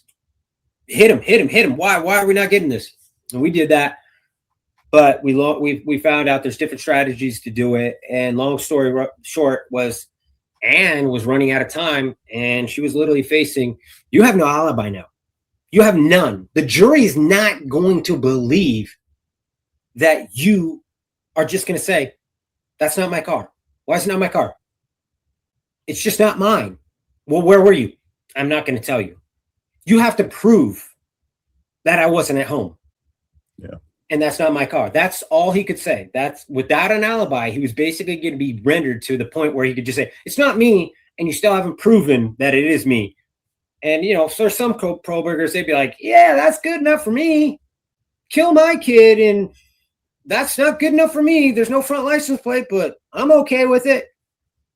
Yeah, it's a ridiculous thought process that, you know, for it to have been somebody else would have had to have committed this crime, be the same height and weight as Bryan Kohberger, been out at the exact same time that Kohberger was with his phone off, have the same vehicle. And then not only that, also have Bryan Kohberger's DNA on their person on the knife sheath. And I mean, it's you got to be wait. You're going to set up that. a guy who's not in CODIS. You're going to set up a guy, and you're in freaking Moscow. You're campus cops. You don't even know what IGG is. Yeah. You're going to set up a guy that you can't trace back to any criminal behavior at all. 6 months, or 6 weeks, you're just running around trying to figure out who this guy you set up. It's just ridiculous. That was one of my Ray's best arguments was like, this conspiracy would have had to have gone like 7-8 months. You got to get him to order the weapon. You got to get it delivered to his house. It's just so, thank God Ann realized that he was done, and she did everything she could for that, because these idiots would have just led their little freaking BK right into the freaking firing squad because he was done. You know, I wish it would have happened, but it is what it is. You know, you got to play by the rules. It's 4 victims. It's not just what I want. It's what the whole group is. I still feel like the whole group was more online than Thompson was, but I understand there's a lot of politics and a lot of things that go on. It just sucks that we spent $8 million. We're giving this guy vegan meals. We're protecting him. Put him in the gen pop. Let the prison be the prison. He earned what he's getting. And it is what it is. I wish that would be the case, that they would let him, you know, be part of general population and get what he deserves. Elizabeth asked, did you ever get Kaylee's phone back? We have not got her phone back. We've legally, as firm as we possibly can be, told them our civil rights in Idaho state, when the trial is over, the evidence goes back to the families. They said it's in some kind of brute force thing. I've got people that are willing to get into that phone for free. Mm-hmm. And they've got way more skill level than what we have locally. And that's no slam against Walla Walla or any of these cops. I'm not trying to slam you guys. I just want my kid's stuff back. I want her videos and her photos and all that stuff back. That's all. I'm not trying to slam anybody. I got so much respect for the officers, but we're at 4 years now. Who gives a shit? And the worst part is Thompson's such a piece of shit that if that phone gets broken into, I can't rely on him to redact my family's personal information to the point that I'm protected. Every time a docket comes out, my family's address is in it, my kids' credit cards are in it, phone numbers are in it, all kinds of stuff comes out. He doesn't care one bit about our privacy. They'll redact FBI agents, and I'm all for that too, but they won't redact our family. They literally don't care. So I'd rather just get my kids' stuff back and not have to deal with all these Freedom of Information Acts for the next 4 years on my kid's phone. You know, one of the things that was uncovered, I believe it was through Facebook. I don't remember the guy's name, but he had put it out there was Bryan Kohberger's family's or his father's plane tickets that he had purchased. You know, right after the Bolo comes out, his dad allegedly buys a plane ticket for the following day after he made arrangements for the plane. So I think it was like December 10th. He calls in for December 11th, was going to fly in that day, but due to weather issues, it doesn't happen until the 12th, where he gets into, I think, Spokane. And then the 13th is when him and his son flee across country. Mm-hmm. You know, take some weird path. Yeah. Do you think there should have been an investigation into that? There is an investigation. I'm hoping we start cracking some whips. You know, I'm super aggressive. I've heard that this was like some type of backup plan that was laid out. You know, if he tried to do this stunt, which he just did. So let's do it. Crack the whip. Let everybody know. They're not innocent. They had 100% knowledge. They know that their phones have been searched. They know that he was telling them, I'm out jogging at 2:30 in the morning. And then the murders are happening around 2 to 4. And they're like, he's been texting us and telling us he's out during that time. He's got a white car. There's a knife in the shopping cart. He's 10 miles from the house. The family was putting things together, right? So they went and got him and then dragged him back. And then they were going to go get rid of that white car. That car wasn't coming back with him. He's going to go get a new one. He already told multiple people, including some mechanic, that don't worry, I'm getting rid of my car.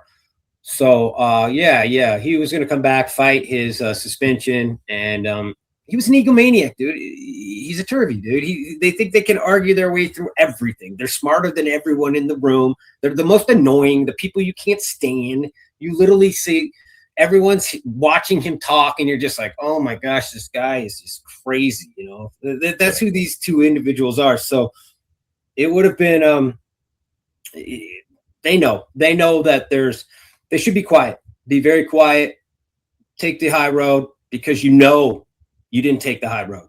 So now you should, because you don't want to wake these bears. You don't want to go down these paths.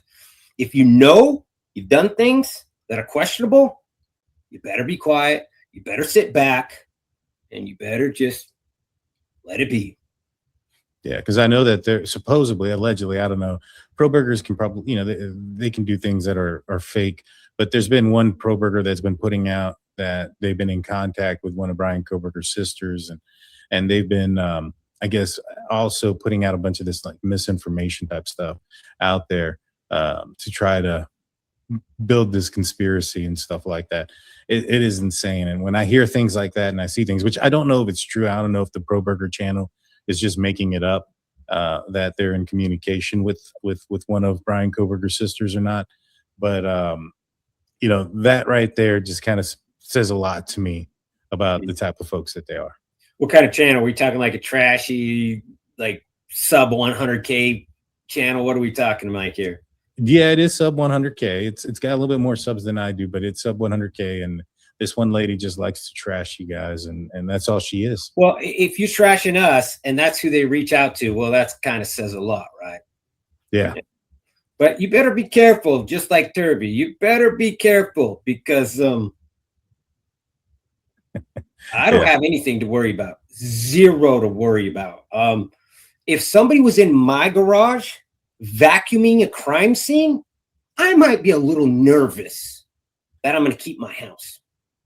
I mean, the crazy thing is, I mean, the inside of that vehicle was very clean. The exterior wasn't, but he kept cleaning the interior of the vehicle. And then you also have it being a Hyundai Elantra, and it being, from what it looked like from the pictures that I had seen, was the only vehicle that was in his garage or in his dad's garage. So they allowed Bryan Kohberger's 2015 Elantra. It'd be different if he had like a luxury car or he had a car that he customarily left in a garage. You Car you know, weren't trying to get rid of? right, exactly. And so I just thought it was fairly obvious.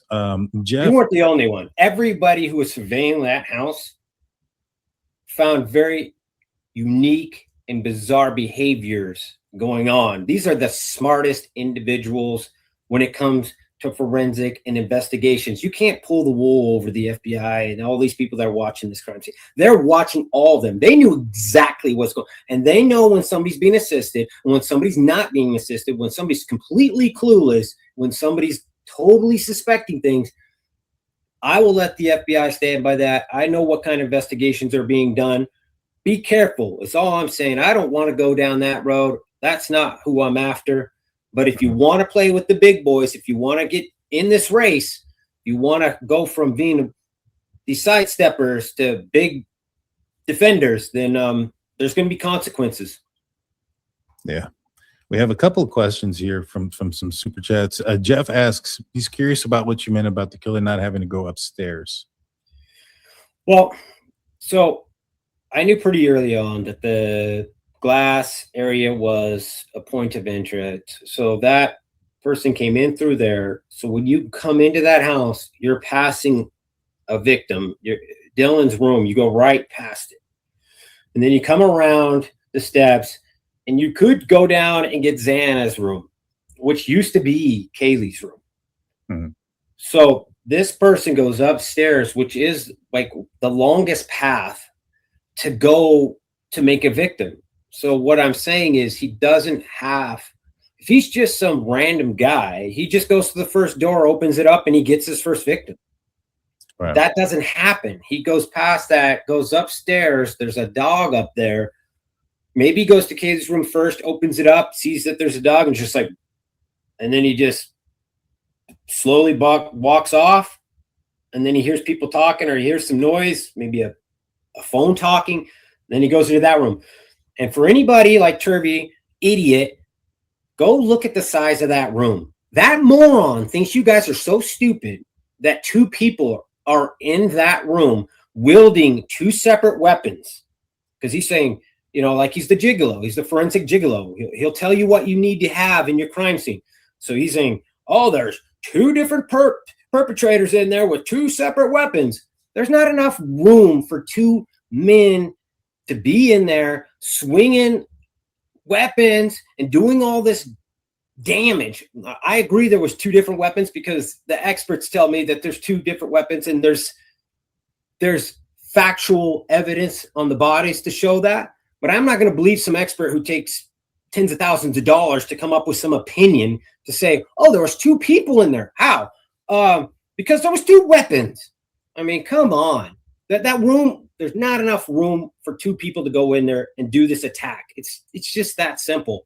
So now if you want to go down some other, like they were attacked in another room and all that stuff, I don't got time for that because there's splatter on the walls. There's aspirations of blood under pressure. The sheath is there. I mean, it's so funny that Turvey literally tells people that the sheath is on the floor. Okay, so it's on the floor, but your expert testimony says it's on the bed. So you're going to tell people to sell your book that it's on the floor. But when you get under oath and put your hand on the Bible and you could go to prison or jail for lying, you say, oh, no, it was in the bed. It was definitely in the bed. I think some things were staged. I think the bodies were staged. But he doesn't say it's on the floor. But he tells people to go buy his book and it's on the floor. It's like, I just don't understand how people like to be lied to. Like, I would be mad that somebody lied to. Like, I paid for this book and this clown played me and I can go through, oh, Kaylee got attacked in her own room? Like, what? I mean, how long have we been here, guys? Yeah. And I see people defend him that are like, try to be neutral. But I'm like, you can't be neutral to some dude who in year almost 4 is just spewing the same lies that we had. And they weren't lies. They were probably just simple mistakes that we all repeated back in the day because they sealed this thing up so tight. But if it was 23, okay. But when 26 and we're letting somebody say some stupid crap like, oh, the sheaf was on the floor. I swear on the Bible. Oh, yeah, it was on the bed. It was on the bed. That's like wild, dude. Like, what?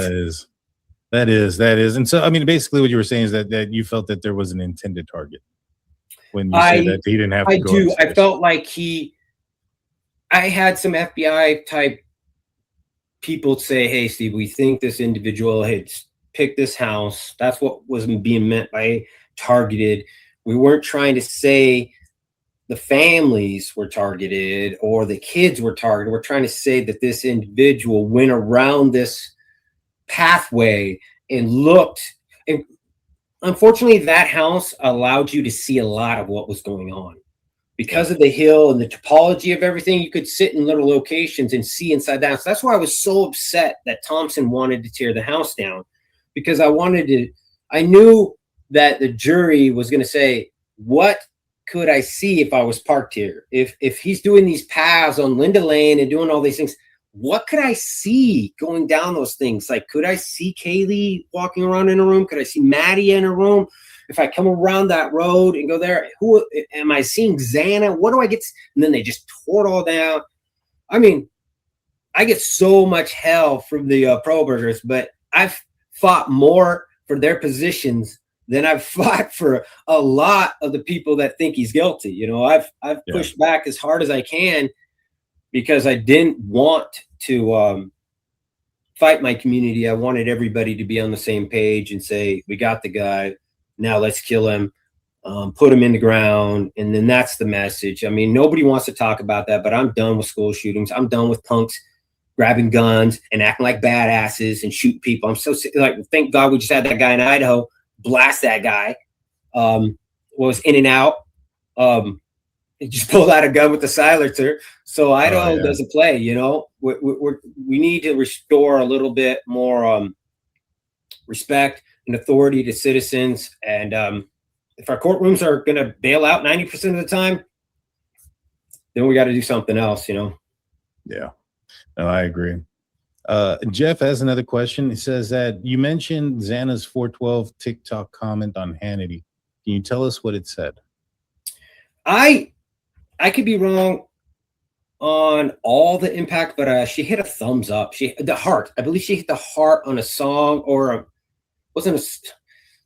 TikTok's a little different for me. I don't do it, but it was like a friend or somebody doing a dance to a certain music, and she hearted it, and that was a timestamp that was very critical to knowing that the crimes weren't at 220-ish. You know, you hear the scream over at the 112. I don't like getting into that, but that was a domestic dispute that was going on. There's a gentleman who appears pretty intoxicated, comes in, or I think around 150 something. I won't get too close to the time because I'll get it wrong. He comes in there, and that screaming and yelling was definitely investigated, and it was a non-issue. So, but what really made me mad was I was like, all right, so tell people, because I'm all about dispelling the lies and and maybe it's foolish for a dad to think that he can combat all the lies. And maybe I made them frustrated that I wanted to dispel this stuff. And they're like, we don't care. If your life is going through hell, that's not our problem. If your kids and families are reading all these TikToks and all these comments, we don't care. We're not going to dispel all these rumors because we'd be doing that all day long, Steve, and that would just take up too much of our time. But what made me mad was they went to those people and they told them they were under the gag order. And my lawyer we knew clearly they weren't. They were just, to me, you intimidated them and told them that they can't come forward, because there was a media outlet that was reaching out and said, hey, let's clear the water. Let's clear this debate up, which would have been years ago. and we wouldn't be talking about this 2 o'clock stuff. And Wow. I didn't know they investigated that. They did 100% because everything was being investigated. You guys think clumps of hair are just going to be over? I know you don't, because you're a previous police officer, but a clump of hair that you can literally attach to a corner of somebody's thing, their skull, and you realize that's where you're not going to run a test, guys. You're not 90%, 90 some plus, probably closer to 99% of the stuff wasn't tested. Here's another thing. Oh yeah, I did. Oh, well, I can't wait to tell this one.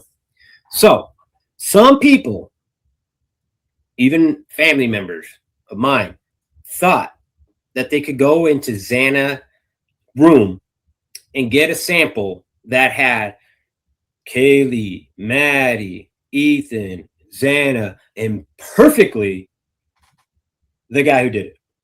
Mm-hmm. It's impossible to have 5. Impossible. You know how hard it is to get 4? How hard is that? You have about 1% chance to get 4 individuals identified 100%. Because just remember, like, you had Kaylee, Maddie, and unknown. That's what starts happening. The higher you start getting samples, the more people that are in that sample, it statistically gets more and more difficult for them to identify everyone, because we all share nuclei. We all share certain things.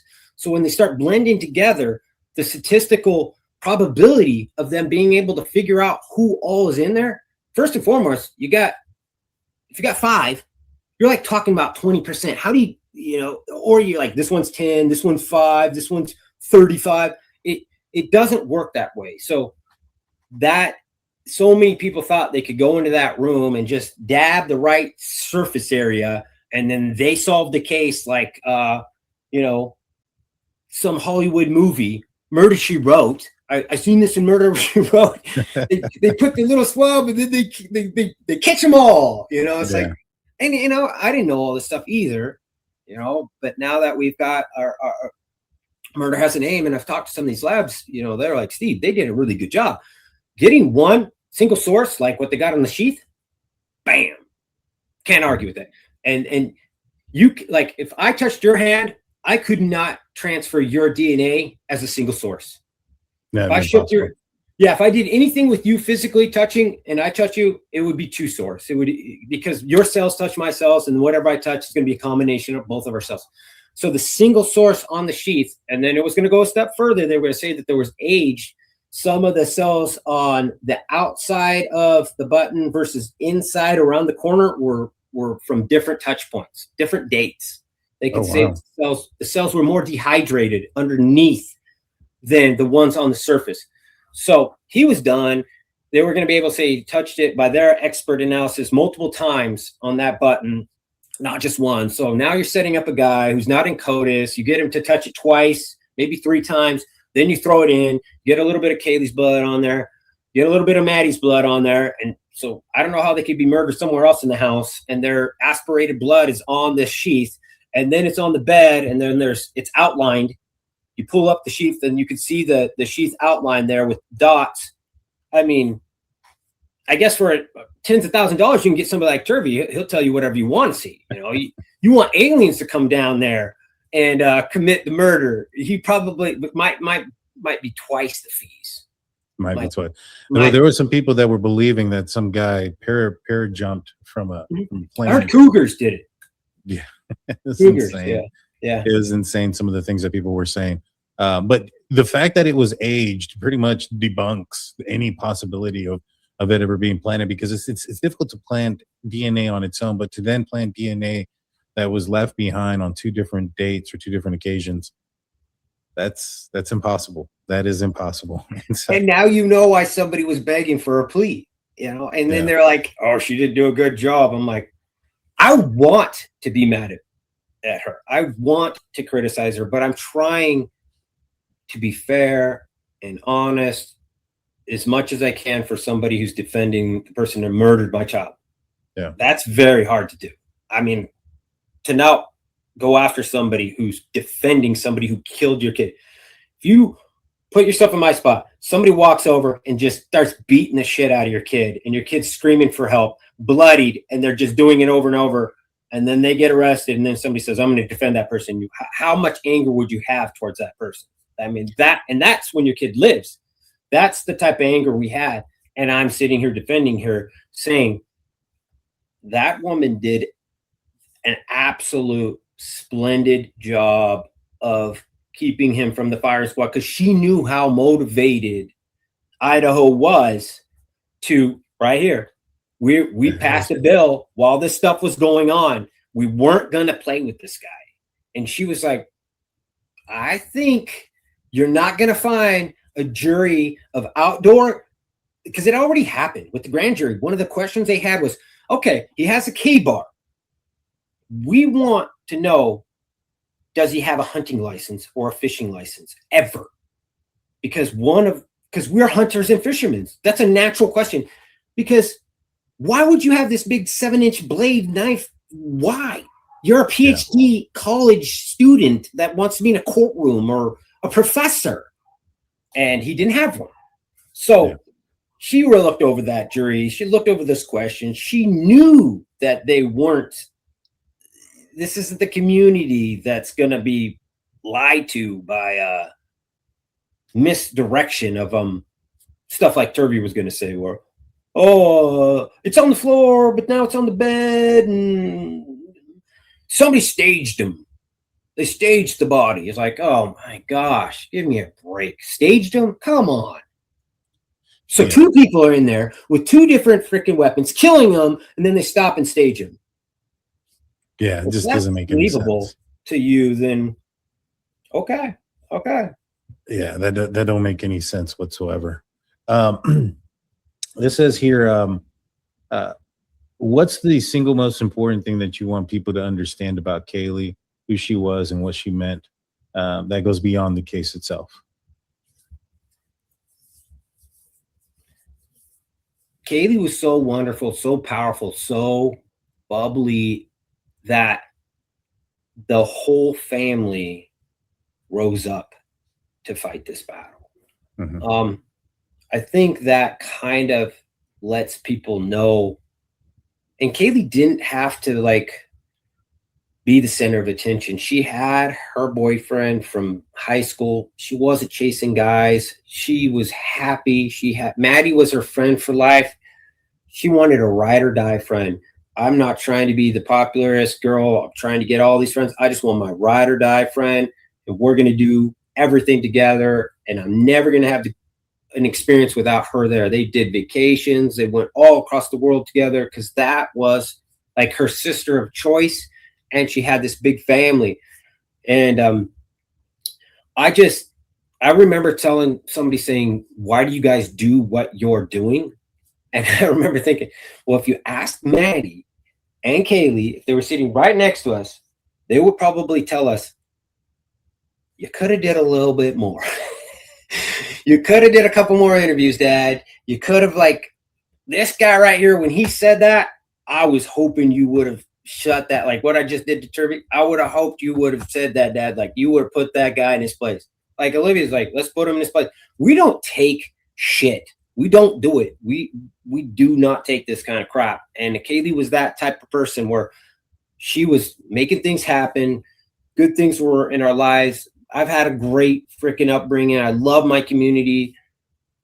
It's just so unfortunate that bad things can happen to really, really good people. And I was probably guilty of thinking that when I seen the news, this has happened to somebody for a reason.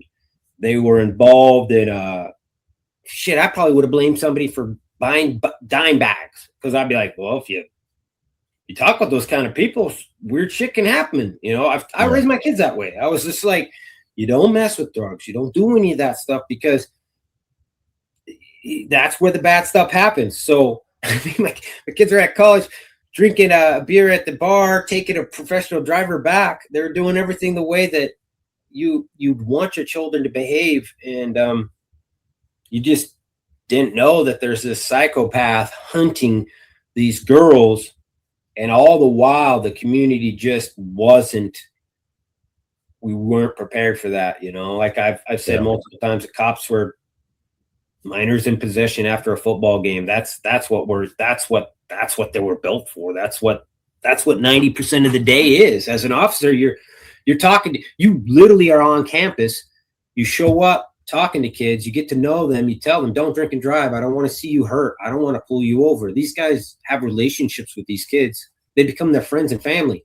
So yeah, she was an amazing person. We didn't deserve this. I know that sounds classic, you know, what family would say they did, but truly these kids, I can't think of one single thing that they could have done that played us like I had a bad boyfriend, or I had, you know, I got in a conflict with this person and I called him a name and then that came back to haunt me. None of that. Yeah. So that's one thing I would say is, as a viewer watching true crime, know that some families are just 100% wrong place, wrong time. And you kind of see that with like school shootings and stuff like that. Yeah. 100%. And again, man, sorry for your loss and everything that you and your family have gone through and continue to go through with some of these idiots and things of that nature, man. You shouldn't have to be dealing with it. Most people are good, man. I try to remember, like my organization, our nonprofit, we've seen the most beautiful people in the world. Our board is filled with actual true crime people that are trying to make the world safer. That's why I was trying to, I think we talked about this a little bit afterwards or before we did the this broadcast. Let's make true crime successful in making the world, or at least America, safer every year. You know, 100%. We can get it caught up. Yeah, that's really what I'm trying to do. Is I don't want to be in true crime, but if I'm going to be in it, I'm going to be in it 100%. I'm not going to go follow other people's lives tragedy just because I can't deal. It's just too heavy for me because I know how real. There's no actors here anymore. These are really daughters and fathers and sisters and mothers that are dying. So I have a hard time with that. But if I can put together an organization that gets into these cases that have gone cold and these officers have worked their tails off and they've just ran into a budgeting issue, that seems so easy. That seems like, all right, let's make this happen. That's what we're doing. So for Turby to try to say that we're doing documentaries out of crime, you clown, Turby. You are a joke, bro. What? You made tens of thousands of dollars off my daughter's death, you piece of shit. And I'm out here helping other families, and you want to say that I'm doing something unusual and weird and spooky or creepy? Bro, you look at yourself in the mirror, bro. Look at yourself. You're a creepy looking dude.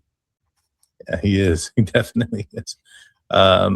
Psycho Stench says, if some reason he gets granted a trial, loses and gets the DP, will you be there to watch it? I'll be there to pull the trigger, okay? They're talking about that in Idaho right now. We don't play, man.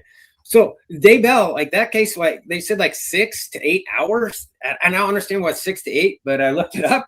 That's what they said. That's how long it took for the jury to say he's guilty. Yeah. And I remember the reporters were out there like, I don't know them play.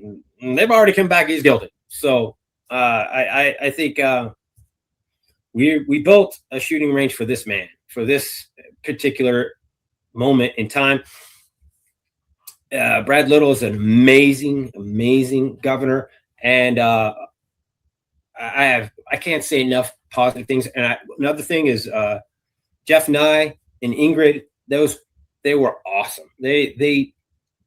So when I'm tough on the prosecution, I should tell people those AGs did an amazing job.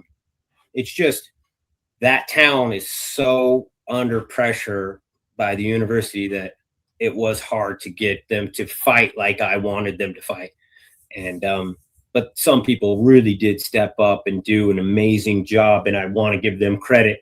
And I mean, I wrote emails out to their bosses and thank them because they deserved to be set apart from when I am vocal and I'm rough. I want to be respectful because a lot of people are doing the right job. 100%. Jeff says, by his test, Xana TikTok Queen at 3:45 a.m. and never forget the foundation in the bathtub at 4:12 a.m. confirmed with a website called Unifuri. Just sharing what I know, pretty sure it's right. And so this is just kind of, I guess, what Xana. Yeah, it's a follow up, right? We can follow up. I think we sent you a photo But yeah, Turvey's bathroom. So I'm going to tell you guys, I'm going to show you. There's photos of that bathroom. There was like toothbrushes, hair, shampoo. That bathroom wasn't cleaned up at all. Mm-mm. There's photos out there you can see that will show you there's no cleanup whatsoever that happened in that house. It was very clear. The Amino Black was there to show if there was a swirl mark or any of that type of thing. They didn't see any cleanup whatsoever. There was beer cans everywhere. The Dixie cups, they were over there. All that stuff was there. Go look at those photos and tell me you think there's been a cleanup, because it doesn't fit. So don't let some idiot sell you a book and a story that doesn't match what your own eyes can show you. I mean, you guys are smarter than that. I mean, the true crime's smarter than that. Like, look at that house and tell me you think that there was 8 hours of cleanup in it. I wish my daughter would have cleaned it up a little bit. It's a little embarrassing to see the house that dirty and that bad.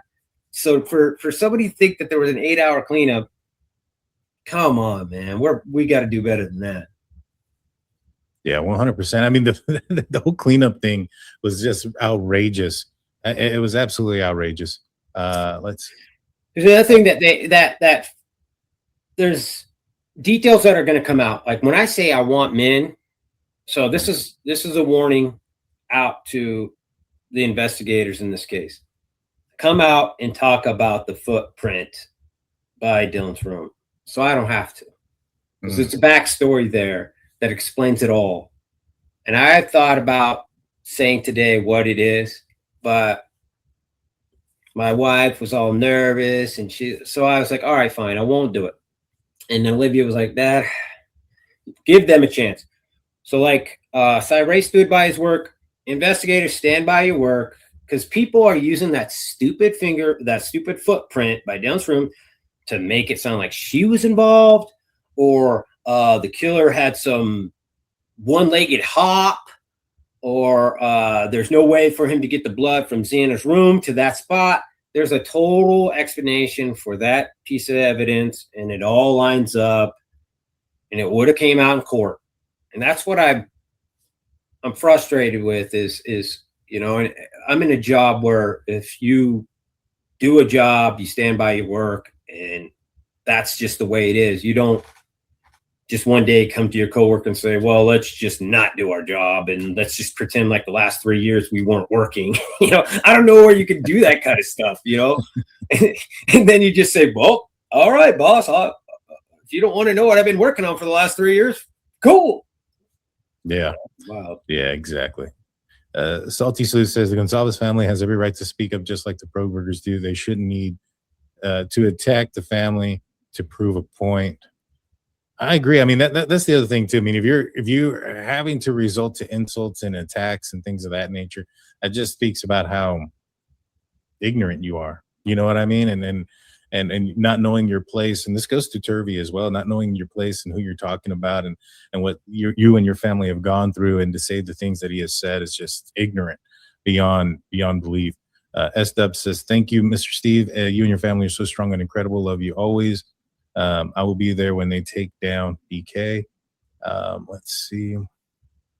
Yeah, I think for the most part, everything has been as positive as a murder type mass murder case can be for this type of stuff. I mean, I've been amazed at how beautiful this subculture of the community is. When I went to CrimeCon, I thought it was going to be like Comic-Con, where like people dress up like Spider-Man, and like there'd be the Kohbergers over here, and then there'd be like the frickin' whatever, you know. I was like, dude, I might go there and start knocking and start punching people, you know, like this could be bad. Like, I don't want to go here.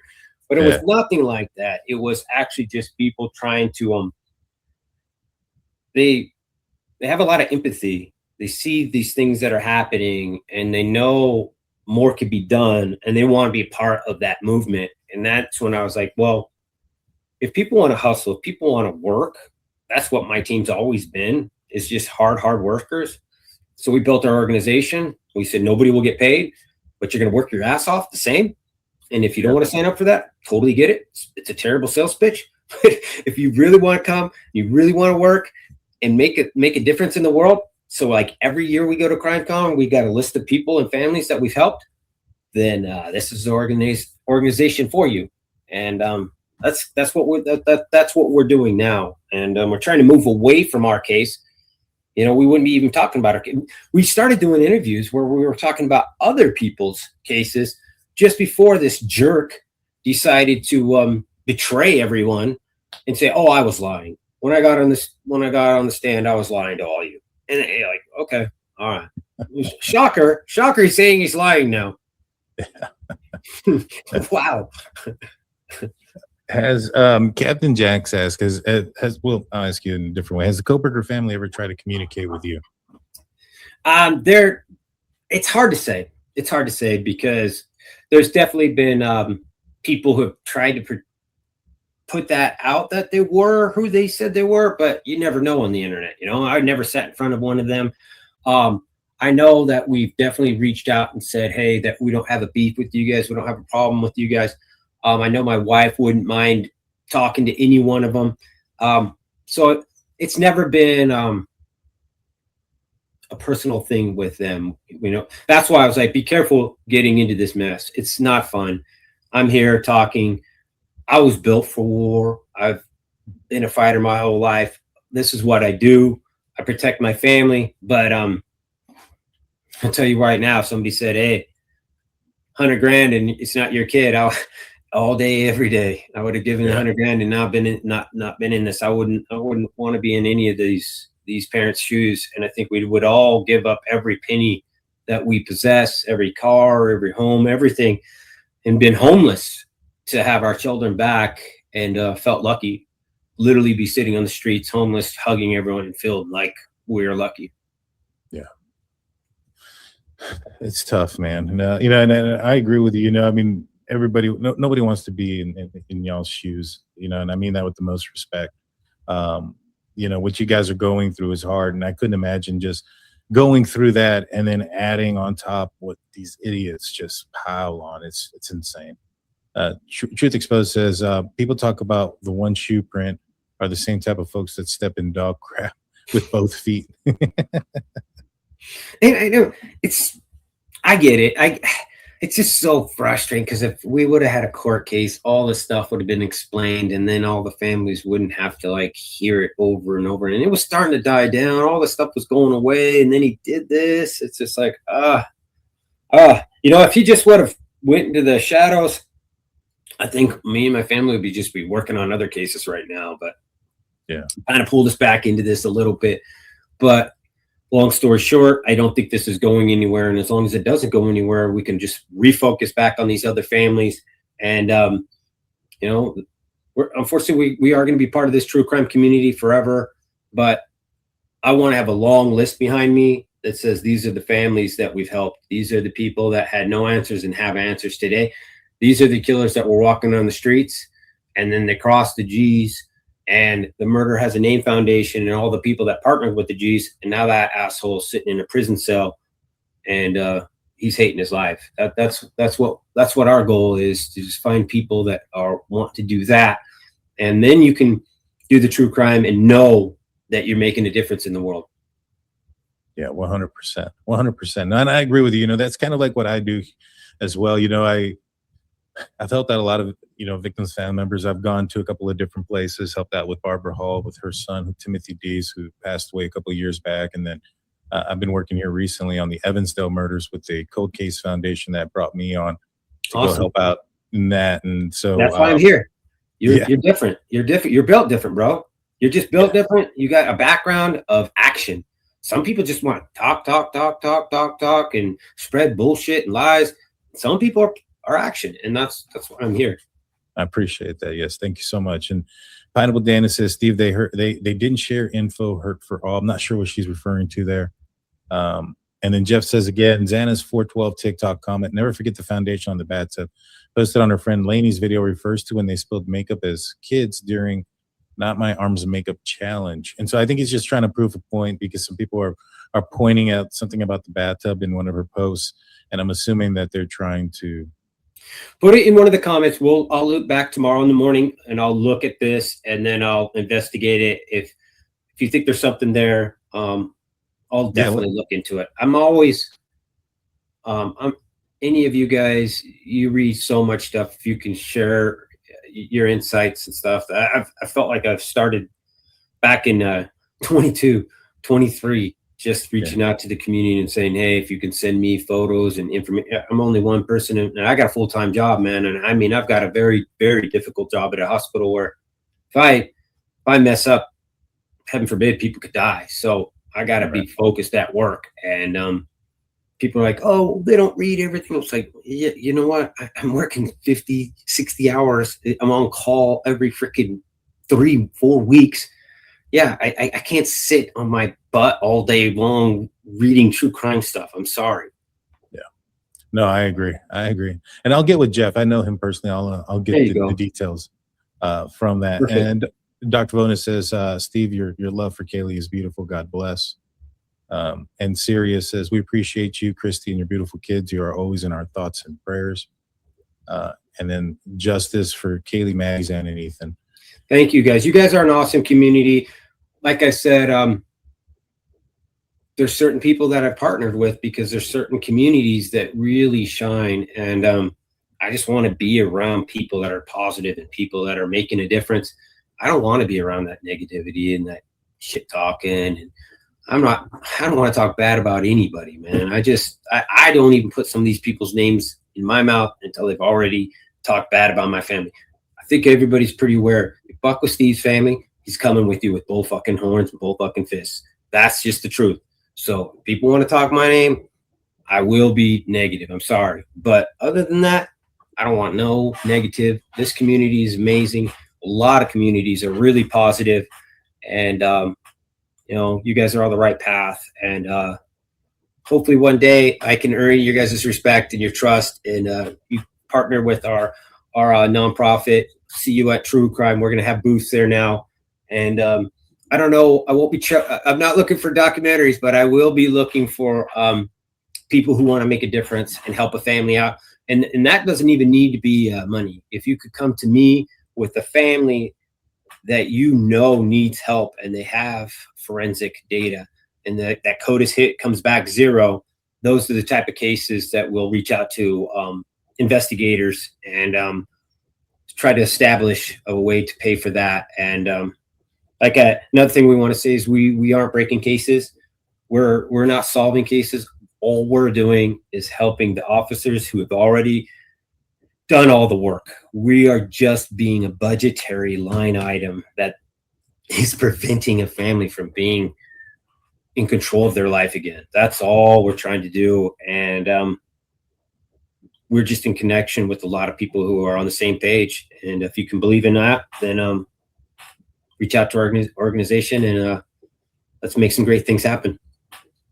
Sir, if you need anything from me or any help or anything that I can promote, let me know. I'm more than happy to do so. Mountain Mama says, is there anything we can do that would be helpful to the foundation? How can folks help the foundation? Well, that's kind of like what I was just saying. Obviously the easy things like $1 or some money, whatever. But beyond that, if you can find these families, if you know these cases, you guys are a lot of eyeballs. You guys, some of you people have been probably doing this for 20, 30 years. So there are certain cases out there. IGG's only been around for like 6 years. So a lot of these families, they looked up CODIS. CODIS is 19 million people. All right. When you combine the other databases, you're closer to 100 million. So that's how hard it is to go from a case where you have genetics.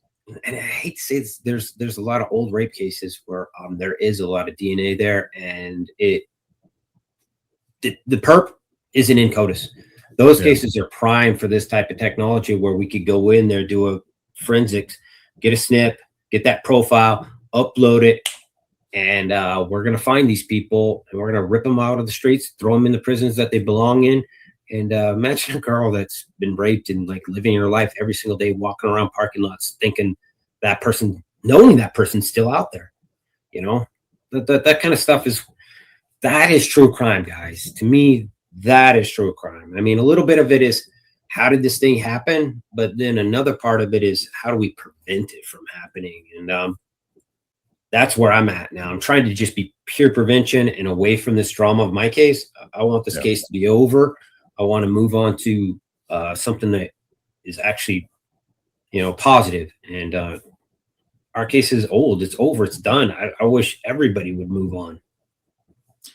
Yeah. That's one of the things that, like, I was talking to somebody not too long ago, and they were telling me, like, hey, how are these Kohberger channels growing and things of that nature? And I'm like, it's because there's nothing else there anymore. The guy admitted to it. He pled guilty. He's wanting to change his plea because he's a whiny little girl, and he thinks that because he's, doesn't have whatever it is that he wants, that he can complain his way into getting things. And probably for most of his life, he's been able to throw tantrums and get away with things and get things his way. And he thinks he can continue that path, in prison now. And it's not going to fly, and it's not going to work. But, those that know he did it, know that he's guilty, and know that there's nothing more. And the only ones that stick around now at this point have been a lot of the Kohbergers and those that are just looking for anything to stay relevant in the case, to say that they weren't wrong when they clearly were. And that is probably the most destructive part about it, is that these people are unwilling to admit that they were wrong and are willing to tear down families to basically not be wrong in their opinion. And it's just wild. One positive thing is, like channels like yours, what have you done? There's no story to tell anymore. So you've moved on to help another family. You've moved on to another story. You've even reached out to me on cellular data, because I've known some people, I know the Barnharts. So that's who you are. You're not here for the drama and the entertainment and death. You're here to make things better. And so actually you've moved to a case that you can do that in. This case is over. The people have stayed and festered on this, and like vultures flying around the bodies. They are who they are, and they've got to look in the mirror and decide what they're in this whole thing for. I mean, if you really want to believe that crazy conspiracy theory of he was set up 7 months ago before the crime ever happened, and then he was uploaded to CODIS and they had no hit for him, and then they had to come out with IGG to figure out his dad, and then okay, then you're probably in the community that's perfect for you, and you probably will be here in 4 or 5 years still arguing over the same things. And by then I hope to have helped hundreds of families and been like, that case is behind us, and I'm glad that all this goodness has came out of that, because that's really Kaylee and Maddie's legacy, is how much goodness I can make with my family out of these terrible things. And that's not going to be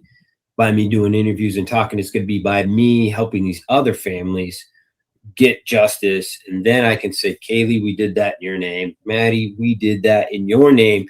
And that is what is the positive. The courtroom's over. The trial, all that stuff's over. Yeah, I agree. Well, we've gone quite a bit there. We're over the 2-hour mark. Is there anything else you want to plug in or share?